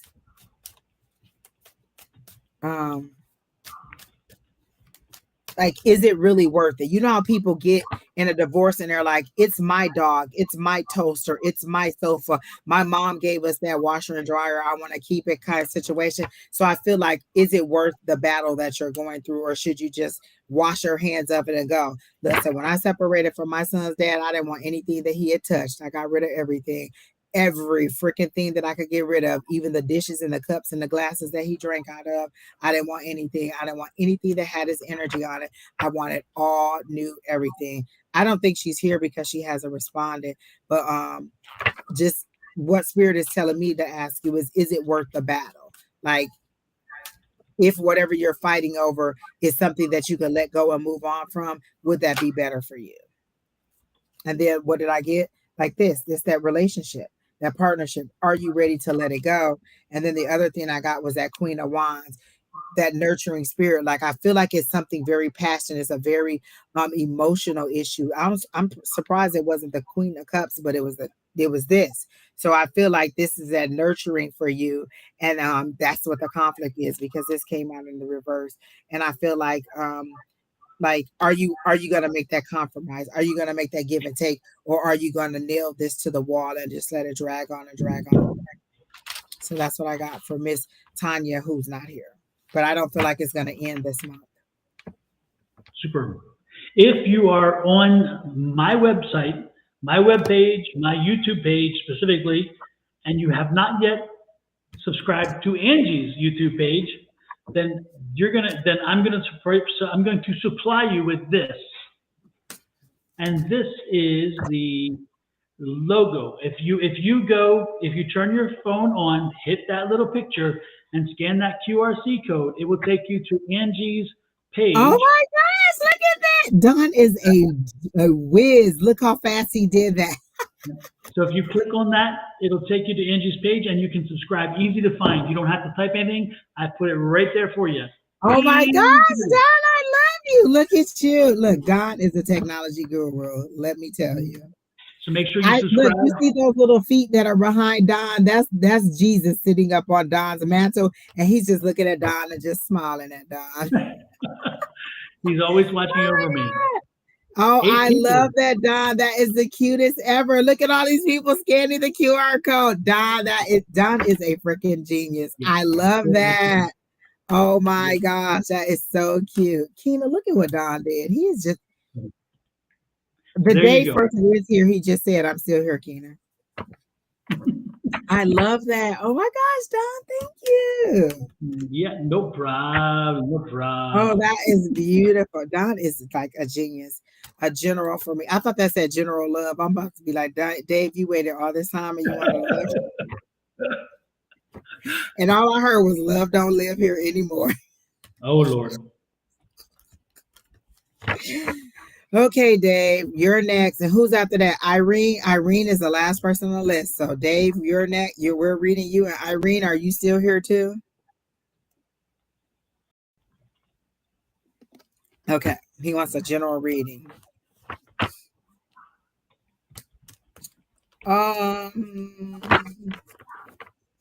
It's funny because the song that I hear is I Am Ready for Love. Keena was singing this the other day. I Am Ready for Love by India Ari. But I feel like the song is being drowned out by the drop of coins on the ground. Like you are choosing between your career and between love, and the money is winning out. Like you can't see anything without love. You're not prioritizing love. If you get a little bit here and there, boom, boom, thank you, ma'am. What I get is the money is what's important to you, because the ching, ching, ching, ching, ching of the money is drowning out the sound of the song and the love for you. So I get that you're concentrating on the money in order to use as an excuse not to look or not to be honest about love, or to truly pursue the love that you want. And so you're content with, getting a little bit here and a little bit there versus settling down and making a true commitment in love. So that's how they're presenting it to me. Don, you can go ahead while I shuffle these cards. And I'm going to do a past, present, future on you, Dave. Okay. Dave, I'm pulling 3 cards. I'm going to do things that can propel you forward, things that hold you back, and then how you can use the knowledge of those things to help you find your way ahead. The thing that propels you forward is you have a very good business sense and you're very patient with your business sense. And so apparently in the work environment, you think very clearly, you have a good mind in reference to what you do, and you don't mind using it. So that is something that's going to help you move forward. Make sure you always use your logical reasoning during those situations, and give your advice when necessary or when it helps you. Don't hide it under a bushel. The thing that holds you back is you worry too much. You worry too much about a lot of things, and you don't take enough time to give yourself a break. Okay. So one of the things you need to remember and to learn is you got to give yourself more opportunities for a break, more opportunities to give yourself. Don't be so hard on yourself. Okay. Make sure also you're spending time with your family more, because one of the things that holds you back is, again, sometimes the drama in the family when they feel like they don't get enough of you. So now what does that mean moving forward? It means, again, you can put it together and be successful. If you have a good family behind you, if you have a great, logical, reasonable mind in business, then you can be a success, because the family will help you to rise to the occasion, and you will rise. This is that Knight of Pentacles. That means money is there. So again, know that if you, again, put those things together, as I mentioned, in the way that I mentioned, and you will certainly be able to use that to your advantage. Again, don't be a dreamer. Don't be a non-doer. use your mind, let your mind tell you what to do, and then follow through. And again, make sure that you appreciate the family and spend a little time. Don't always work. Don't work yourself into a coffin. The last thing they're going to put on your gravestone is, he worked harder and never saw his family. You'll not see that on the gravestone. You'll not see that. You know what I heard? Here lies a man who worked himself to death. Yep. Seriously. Yeah, that's kind of the attitude I was seeing. So, so you did the whole spread, Don? Yes. Mm-hmm. Okay. That was it. Mm-hmm. So I did a past, present, future for you.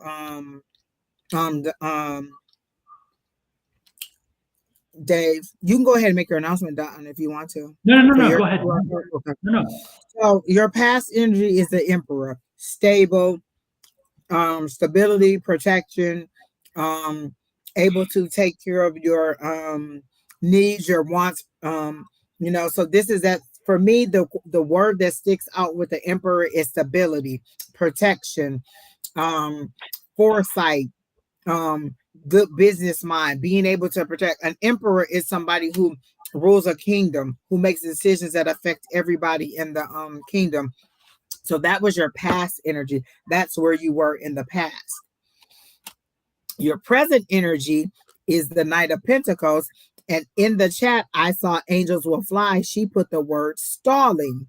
This is the energy that I get. This is that slowdown, that movement not moving forward, that money not coming, them blessings not coming, things that you want taking a long time. Because remember, the Knight of Pentacles is the slowest moving knight in the deck. He's dependable. He's hardworking. It's routine. It's repetitive. He is that person who you know that you can count on, who's going to be there. And so what they're saying is, be mindful of the slowdown. You've slowed this down yourself because you stepped outside of your stability, and now you're in a slowdown. You're not moving forward. And so then I asked what your future energy was, because I did a past, present, future. So your past was stability, your present is a slowdown, and then your future is conflict, because you're not deciding in any one way. You're just kind of just moving through life, blah, blah, blah, blah, blah. And so there's going to be a conflict because you're not making a decision that you need to make. But then I said, well, what's the advice from Spirit? They said justice is there. The scales are going to be balanced, but you have to take accountability for the slowdown, for the stagnancy, for not staying in your emperor mindset, for not being where you needed to be mentally in order to move forward, and allowing whatever it is to distract you. Your overall outcome of the situation is the 10 of Pentacles, if that's what you choose to get yourself back on track. Like, justice is coming once you get back in that mindset. The scales are going to be balanced. The universe is going to give you back what you gave out. So if you were unkind, then that's what you're going to get back. If you were nice and you gave out goodness, then that's what you're going to get back.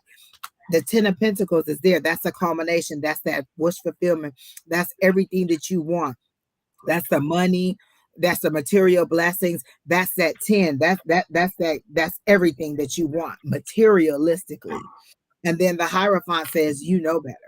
And literally, that's what I heard. You know better. Use your intuition. You know how to get the momentum started again. What is keeping you from doing? What is in your heart space? Because they gave me a little twitch in my heart. What is in your heart space that's keeping you from doing it? Is the heart the green chakra, Don? Is it the green? Oh gosh, I don't know. You know, what's the green? What's the heart chakra, Keena? She's saying green. Yeah. Green. Okay, green.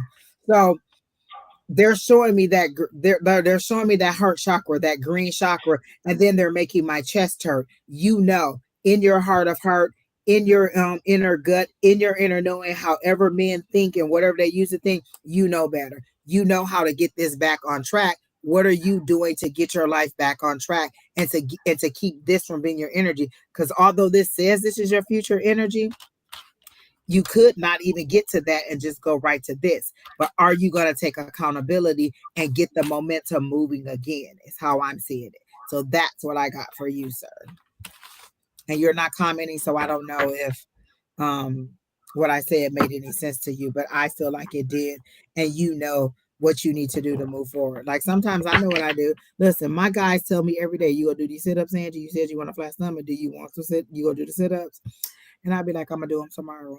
Do I have a flat stomach? No. You know why? Because I do the sit-ups. I'm just saying. I know what to do. Am I doing it? Exactly. Totally get that. I believe me, I face that often myself in my own personal life. It's like, Lord, I know what I need to do. I don't do it. Am I And going then to I'm do like, it? yeah, how come it didn't happen? Because I didn't do it. You have one person to blame. Right here. It's like nobody else. It lays right here. Not easily, I assure you. I don't like when I know I do it. But it is what it is. And you know what? They keep showing me a lady, like they don't show me her face or anything, but they show me a very sexy leg. I feel like you get distracted when a woman's in the room or when somebody whoever you're attracted to or whatever species you're attracted to, I feel like you get distracted when something hot and sexy and possible is in the room. Like you kind of lose all direction as to what you do because all you can focus on is that what's over there. They're showing me that scene from Bad Boys when they were in the with Martin Lawrence and Will Smith when they were in the club and they were supposed to be investigating Club Hell to find out if this drug dealer was in there, and the lady was dancing on the counter, and you can see Will Smith following her around, her dancing, and Martin is in the bathroom getting his butt whooped by by one of the people who's trying to get them out of the club. Like Martin is getting his butt tore up.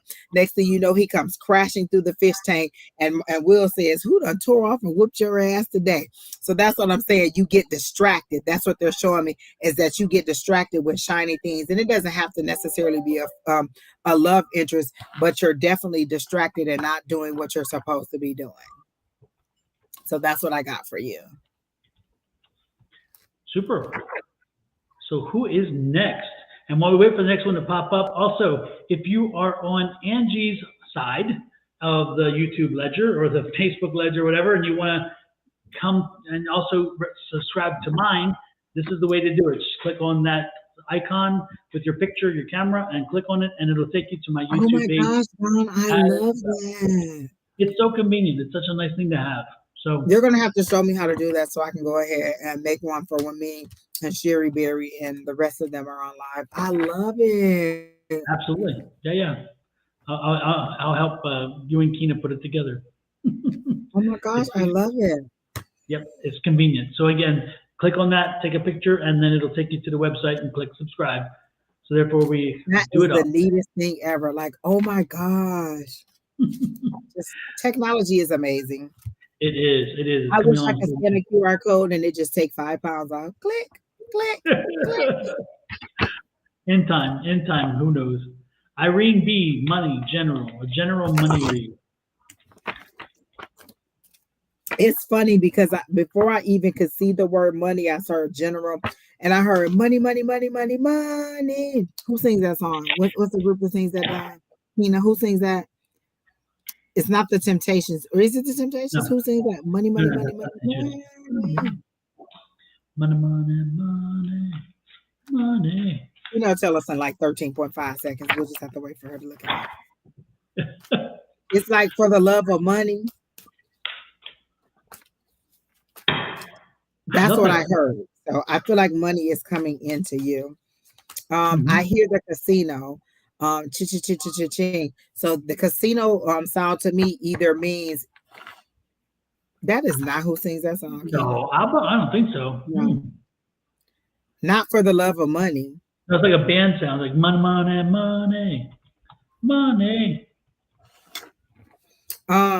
It's first of all, Keena, they're black, and that's not true there. So when I hear the sound of who did she say? The OJs? Look, we all sitting here with Google. Keena go figure it out. Okay. So again, I hear that song. I see the I hear the ching ching ching of the casino. So either somebody has a gambling problem or you're gonna win or you're going to get money that is a gift. Like if you go in a casino and you win, that's a gift. That's not sweat of your brow. That's not money. That's not what you worked for. That's a prize for playing a game. So I feel like money's coming into you, but it's not going to be through your working through your hard work and efforts. It's going to be a gift. It's going to be a surprise, because I keep hearing surprise. Like they keep showing me a jack in a box, but when the jack jumps up, it's a wad of money. So I feel like you're going to get money as a surprise, like blessing or something. And I keep hearing refund, like something you didn't even realize was a refund. Like maybe you prayed for something and you didn't get what you want. So I get a refund. And so then what information do you have? Oh, what's the one that Sherry Berry always does? Your path, your purpose. You know, your purpose and your path, your path and your purpose. Yes, that's what I'm gonna do for you. I'm gonna do so. Don, you can go ahead while I get that together. I'm gonna do your path and your purpose, or whatever the hell it is. Is it your path, your path and your purpose for you? She said yes, about to play the lottery. And waiting for your taxes. Okay. Yeah, it's the OJs. There it is. Okay. It's the OJs, and it's funny because I love the OJs. I don't know if you remember it or not, but there's also what was the other song? Backstabbers. Remember that song? Oh yeah, I do. Yep. I love that song. So let's see what we got. Money General.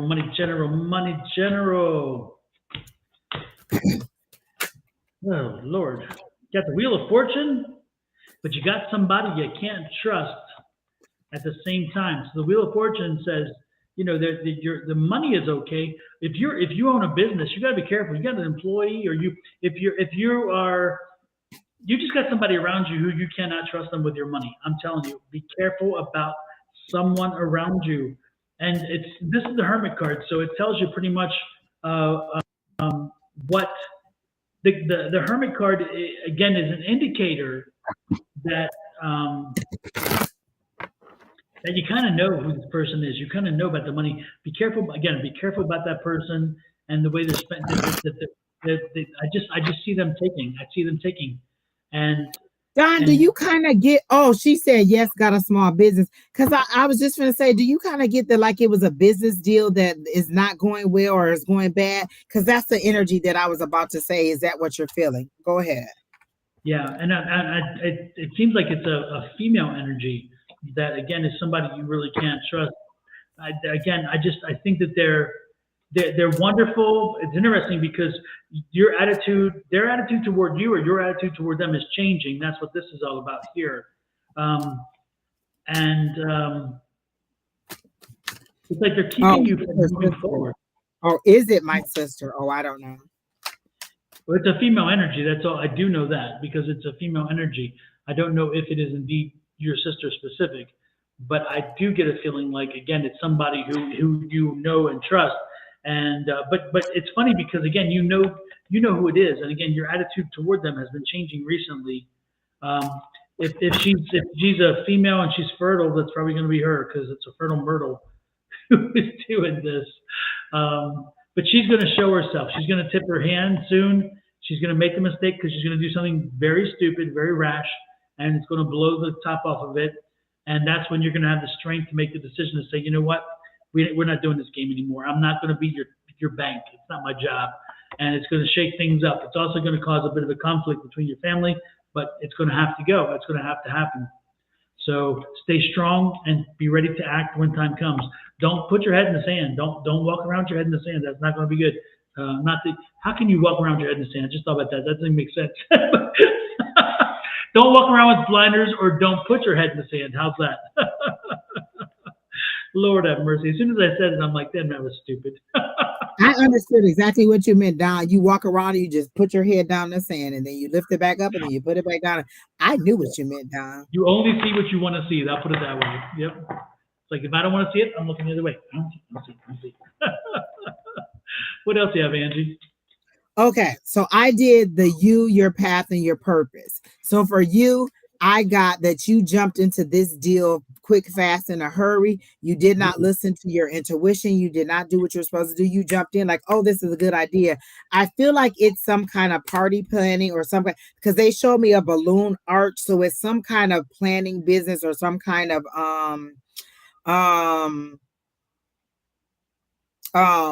it's some kind of partnership that you're doing, where event planning or something like that. If it's not, then it was a conference or it was something like that, like you were supposed to. So you jumped on it. Oh my God, this is a good idea. We have the same ideas.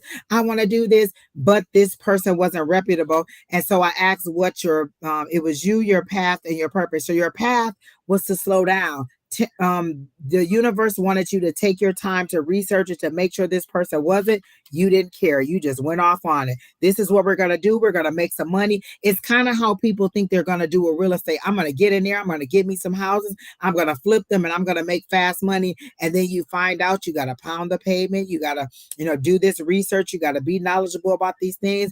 And it wasn't as easy as what you saw on TV that said, flip my house. Okay. Because I got some kind of party planning. Okay. So she said a baking business. Oh, party. It is party planning too? What was that about the cake? Oh, have baking business and baking business. Have to make my sister's son a cake. Okay.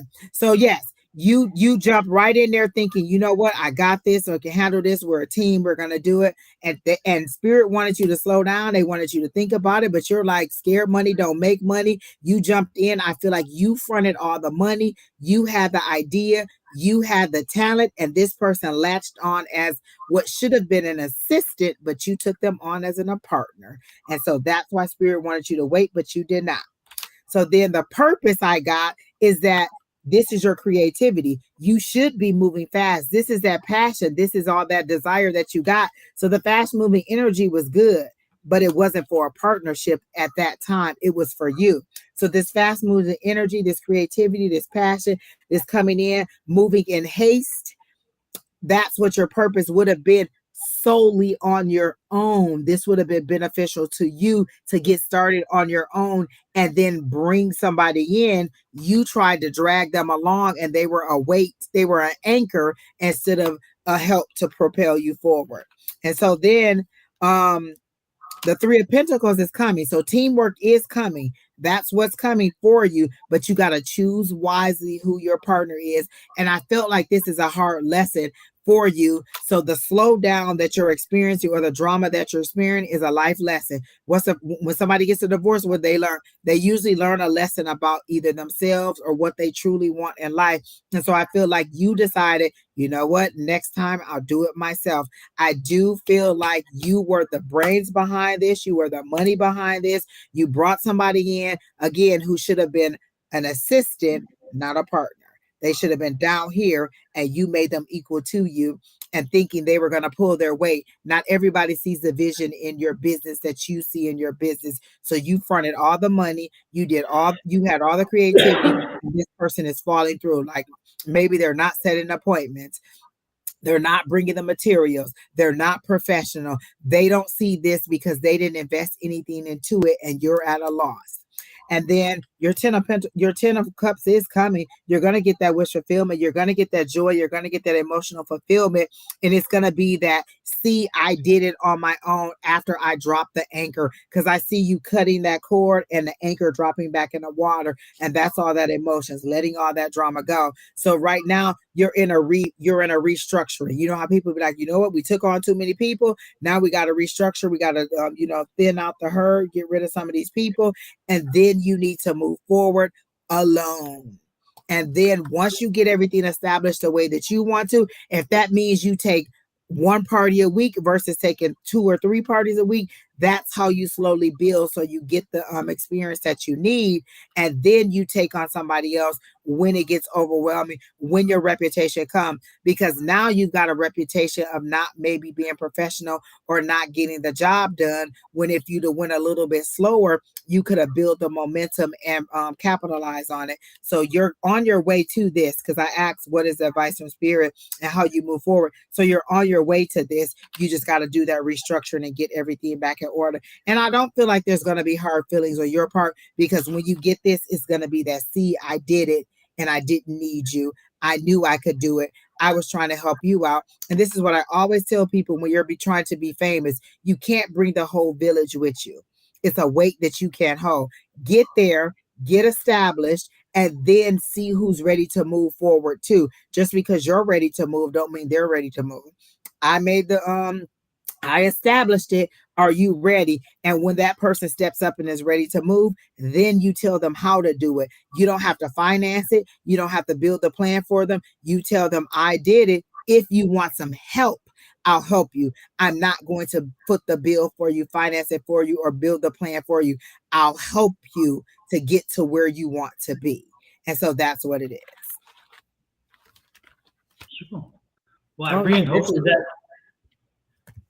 that gives you some direction and some understanding of where you are, where you need to be, and something maybe that you need to take some steps to ensure that you have the success that you are looking Miss for. Irene, are you a short person? Because I get a very good energy out of you. Like I get a very tall energy or a very big energy from you, but like you're a little lady. And when people see you, they don't think that you're that aggressive person, that tenacious person. That's the word Spirit used, was tenacious person. But I also get that you're a sweet, loving energy that's just cute.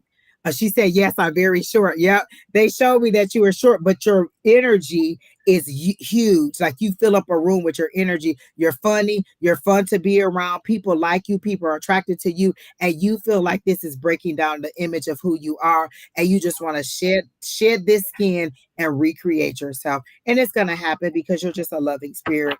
And they're showing me the justice card mentally. So they're going to balance out the scales and you're going to be fine. But it's a lesson learned. So now when you get your success, it'll be based on you and not somebody else, and you'll make better decisions next time. So I get it. I even see you writing like a book, a how-to, a little like one of those little binders. You know how they have the little spirals that you can like sell on what is it called? Amazon. Like you do a how-to. This is how I did it. And it's just you on the front, just smiling and lovely, and beautiful. And people are loving your energy and they're actually buying it because you make sense. And if it's not you doing a how-to, it's you saying, these are my plans. This is how, like you have a book and you present everything that you've done. Maybe it's that like, oh, this is the party I did. And you have photos of it and they can see how great your work is. He says, yes, doing my hair right now. I haven't done them, but you're cute as a button, so you're going to be fine. All right, Miss Irene, it was nice meeting you. Yeah. Oh, obviously you've been in here before because we're paired. Oh, she says, I love that idea. I do see it for you. I do literally see you having that little book. It's not that thick. Like you don't have to do a lot. Just a little spiral notebook and people can flip through it and they're either seeing what you've done or you're giving them a plan on how to do it. So I like it. Well, I think that's it, right? We're done here? Well, everybody, before you head out, if you are already on my YouTube, make sure you pop one more time over to Angie's and click that button. Make sure that you give her the love by subscribing to her side.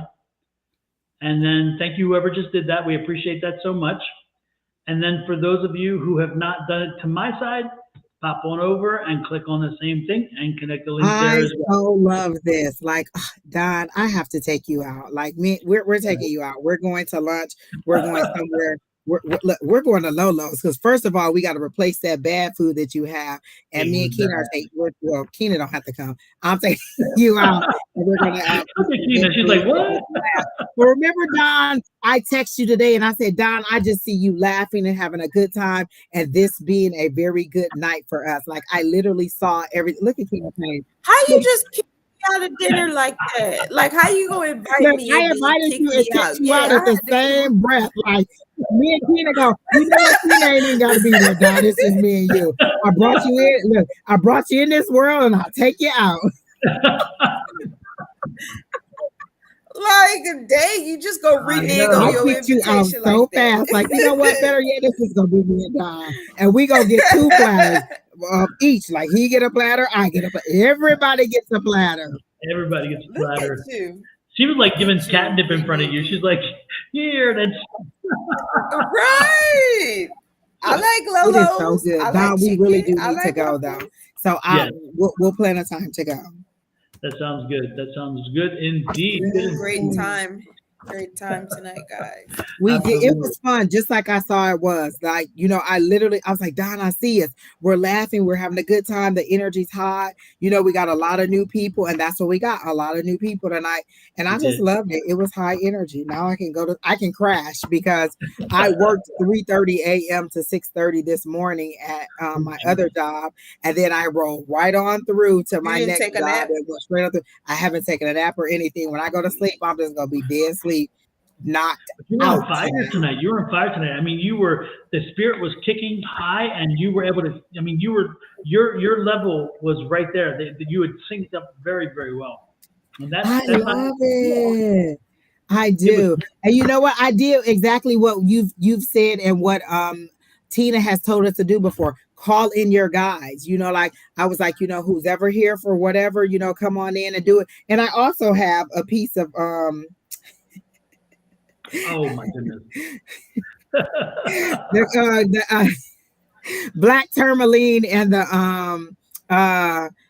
what's the blue kyanite kyanite on my person. The kyanite gives you that clarity. So look, guys, look, I had it on me, and look how on fire I was tonight. It used to be on a necklace and it broke, and so I just put it close to my heart. So it's the blue kyanite and the black tourmaline. Yep. So maybe it gave me the clarity I want, or it could be Saturn and Pisces. I don't know what it is. When I used to work, the very first job I had. You're going to feel Saturn and Pisces. You're going to feel that. The very first job I had was at Montgomery Wards, and I worked in the bargain center. And it was in downtown Baltimore, so it was where everything came through and then was shipped out, catalog and stuff, as well as a store. And when we would have big old sales, we would have like paper goods sales. And so paper towels for like 50 cents a roll or whatever. Anyway, then everybody would come flooding into the bargain center. And the ladies, they would be coming in and they would go digging down here to get the money and the wallet. And then it's all wet.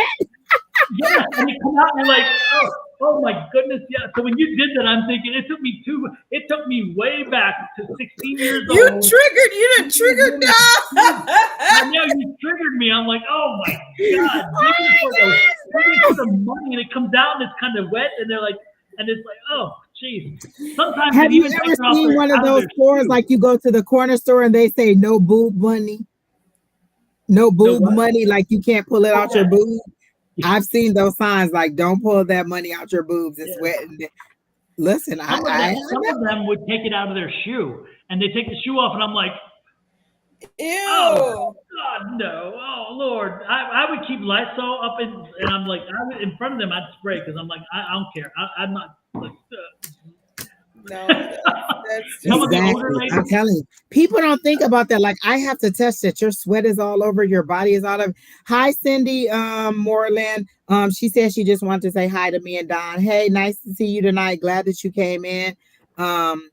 Linda said, thank you guys very much. Appreciate it. So nice to be home and be able to share this time with you all. Miss Linda, we missed you in the comments. We know when you're in there because you keep it all fired up. Crystal, thank you for staying the whole time. Can you believe Crystal stayed the whole 3 hours and it wasn't all love readings because Crystal loves a love reading.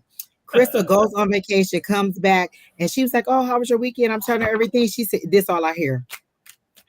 Let me pull some cards and see what your love life gonna be about. I said, go to bed, Crystal. Go to bed right now. Nobody want to hear none of that. Go. She was supposed to be reading in the comments with y'all, and she was not. Near the end, she did. Angels will fly. Thank you for showing up. We're ready to have you on this side whenever you're ready. She gonna say I left for about 30 minutes. Oh, you did? Knew you did. Aisha says she just subscribed. Thank you. Oh my gosh, this was so much fun, Don. Look, I feel like we're getting closer and closer to our live performance at Stand Up Live. I'm just about to say it. Do what, angels? How do I do that? Oh, the QR code that Don put up was only for Facebook, I think. I don't think it was only for YouTube. I don't think it was for Facebook, if that's what she's asking. Mm-hmm. Oh, when we go live, we can go through any of the channels that you have access to. So well, Angels Will Fly always catches us through Twitch, and so you put the QR code up, and I think she was trying to do it through Facebook. Okay. Oh, Oh, she said, what platforms are we both on? Oh, we're on YouTube, Facebook, Twitch, and I'm on Twitter. Don has 2 Facebooks. I have 1, so that's 3. And then we both have YouTube, so that makes 5. And then we both have Twitch, which makes 7. And then I have Twitter, which makes 8. We both have Twitter. I have Oh, Twitter we too. both have Twitter, so that's Yeah. 9. There you go. Yeah, we're at 9. Yep. And we do it all through Restream. That's what we I think you're asking us, Angels of Fire. So if you go to Restream, and Restream is free, or you can pay for it. No, it's that's what she. Yep. So she got it. Yeah. She's catching up. Yeah, it's through Restream, and so it allows you to put more. So the more you pay for Restream, the more platforms you got. So we have Restream. Everything originates from Restream, and even all the graphics and stuff is saved in Restream, and then we post them. Everything then goes out as one package across to each of the platforms. And you know who found this? Don. Of course. Don found Restream, and then we linked up on Restream, and now we're worldwide. Worldwide. Yes, Angels will Fly. You can try it. It's free. And then you can upgrade if you want to add more features, like the logo that Don has. I think that's an upgraded feature. And then the number of platforms you get is something with an upgraded thing. Yeah, I think you get 2 destinations. You can use 2 destinations for free. But if you want additional destinations, then you have to pay. So if you are just doing YouTube and Facebook, or YouTube and Twitch, or whatever, as long as you have 2, then you're fine. If you want more, then you have to pay for an upgrade on that one. And also, I think you have to pay to allow Keena to be the admin, because we both set Keena as the admin, so she can log in as us and function in the background like us. So I think that's an upgraded cost too. We figured out how to make Keena admin. So in order to be able to let Keena to do what she does behind the scenes, I think you have to pay too. Yeah. But it's a very powerful tool. Even the free is very powerful, and you go right up and it automatically syncs. The only thing you have to be cognizant of is that for YouTube specifically, the others are okay with this. But YouTube, you have 100 characters in your title. So when you start writing your title, if you go long and then you go live, YouTube will not connect, but they won't tell you they didn't connect. And you're like, why isn't YouTube working? It's because your title went too long and YouTube would not connect. Now you can go back in while you're live and fix the YouTube fix, but it's a bit of a pain. But YouTube is the only. She doesn't really want to do any personally. She would just hop on for us. So we would just send you a link. So who's ever hosting it, like on Wednesday nights, Don hosts the link. So he would send you a link. You would click on the link, and then it would just put you in like you would be behind the scenes until Don lets you in and shows you like this. Like if Don didn't want Keena there anymore, he would click the little screen and she would go away. And then you have the opportunity to link all of your platforms too. So like when you send the invite, it will say link your platforms, and you can log into your platforms. And so then like if it's 3 of us, like Keena could have linked all of her platform. No, because she's under her Don's login. But like say Sherry Berry was here, she could link all of her platforms, and it'll be probably 12. And Keena will probably quit if we had that many. But all I'm saying is, when you have a guest, they can log into their platforms too and share over. So every time you add a guest, you can add. They get. I think the guests get up to 3. Well, up to 3 or 4 platforms. Don? No, I don't think it's. I think it's only limited as much as for me. So I think it's unlimited because right now you're on. Okay, so maybe it's unlimited for you. I think. Oh yeah, so there you go. So once you send the link, it says, do you want to link your things? And then you go through it, you have to log in. That's the problem. Most people don't remember their logins because they haven't had to log into Facebook in so long because it's been on their phone. So you have to know your logins and then give them permissions to give Restream permission to access all of your pages. But once you go in and you set up, like you create your account on Restream, you go in and you set up your destinations. You do that with YouTube. You have to set it up and connect through and wait 24 hours before you do your first live. And that's because of YouTube itself in the end. And then you log into Twitch or whatever through it.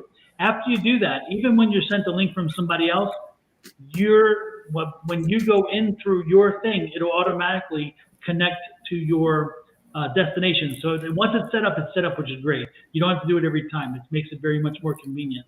But the first time can take a little time and a bit of frustration, but it's easy.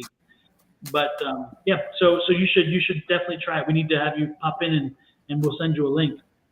But and we send usually when we send the link, it's usually within like a 15 minutes to 10 minutes or 5 minutes before going live. Yeah. There you go. Aisha, I'm gonna do you right quick. I was doing your cards, and just give me 1 second. I'm actually almost done with you. I'm doing because she said, "Can I get a love reading?" And she's been in there. So Aisha, I'm gonna give it. I'm gonna do it for you right quick. Jesus Christ, it's just popping out. So I'm doing you, your person, and then the outcome of the situation, or where is it heading? It's your energy, your person, and then where is this heading? So for you, this is what you want, Miss Aisha. You want the love, you want the marriage, you want the whole thing. This is your energy. This is where you want to go. This is that 1111 card. You see them holding hands, walking together like they just got married. That's what you want, Miss Aisha. You want this right here. Your person isn't sure what they want. This is that unknown. This is that secretive energy, or they're not expressing to you what they want. They're kind of being like they're not really showing their cards, and so they're being very mysterious about it. This is that moon card, that mystery that you don't know, and so you're wondering how your person is feeling about it.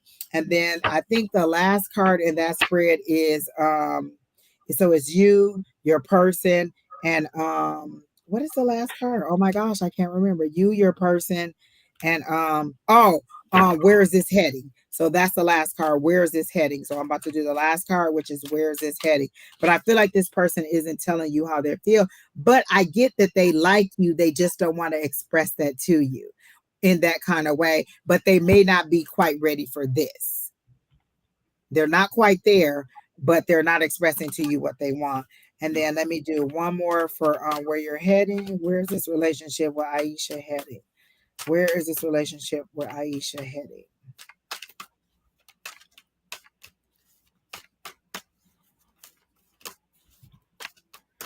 Oh my gosh, it's a mystery because they don't want to tell me where it's heading. Come on, where's this relationship for Aisha heading? Give me one card for where this relationship is heading with her. They say you know that this isn't heading in the direction that you want to, because you want something a little bit more stable, and this person isn't getting. Before I pull the cards, I heard he ain't the one. That's literally what I heard. And so the mystery that he's giving you is because he is not ready for this, and you know that you're just holding out hope that he would be that, and he hasn't been there. Yeah, they're not giving me a card to I'm gonna take this one. Three of Swords. So it's not going in the direction that you want to. So again, this is what you want, your energy. This is him not telling you what you want. And then this is the heart. This is where it's heading. So it's heading to a breakup. But they're saying you already know that. You were just trying to get confirmation as to what's going on here. And so there you go. Oh, and then Angels Will Fly says she got lies, like he's not being truthful. And so that's what this is. This is that mystery. Like he likes you, but not enough to be committed to you in that way, or to not even like make you the only one. So that's what I got. Yes, Crystal, these are the new cards. These are the Modern Witch Tarot cards. I love them. There are so, Nita used to use them all the time, and so did Shauna. And I kept saying, I was like, I gotta have these. And Keena bought them for me for my birthday. So there you go, Miss who was it? Aisha. So this is where you're heading. And if you want to know what the card that Angie just showed you there, Aisha, that 3, that also can sometimes mean that you both aren't alone, if you know what I mean. Relationship. It could be a third party. Yeah, that could be it. So that 3, so not only is it heartbreak, but it could be heartbreak. But that's what I got, is that he's not committed enough to make you the only one. So that's what it is. He's giving you that mystery. So you're unknown, like, oh yeah, he likes me. We spend time together. We have sex. We have fun. But then when he leaves, he's also going out having fun and sex with somebody else. And so this is what you want, but you're enjoying this, but this is where it's headed. So your energy, his energy, what you want, what he wants, and what the outcome or the direction that it's heading. So there you go. Sorry, Miss Aisha, but I'm glad that you're here and that you stayed to watch. Absolutely. She says you make it. Yes, she said thank you. It makes so much sense. There you go. But I do hear, because I get that ace card, that something new is coming in, like an ace of cups and an ace of wands. So I get a new love is coming in if you open your eyes and let go. Sometimes we hold on to what isn't good enough for so long. We don't realize that we're just holding up whatever. Like your husband is standing over there just watching you be, mistreated, and he like, well, when she gonna decide that she don't want to do this no more, so I could just step on in and just take care of her. So that's kind of how your husband is looking at you, like, when you gonna let this boo-boo the fool go so I can come in and be your emperor. So there you go. Think about that when you're trying to decide whether you want to move on. You are holding up your husband from making you a happy unit. Yep. So there you go. And for everybody out there who joined us this evening, for who stayed this long, this one's for you. No music to it, just a little thank you. God, you're such a guru. I've got to work that a little bit better because it's very short. With that said, well, you know what? I saw that Angels Will Fly was telling us about the Raiders. How many new subscribers did you get from the Raider thing? Oh, I don't know. I saw a number of, I know at one point we had 17 people come in from there. Oh my gosh, I had never heard of that. Just turning over your thing, your they turn over their live to you, and then all of their watchers are watching you now. Yeah, that's the cutest thing. I've never seen anything like it. I like that. That was very cool. Absolutely, yeah, absolutely. I have to send major kudos to the guy. I forget his name. I forget what was his name. I'm trying to look back here and see it. Do you think it'll show you on Twitch who did it? It probably does.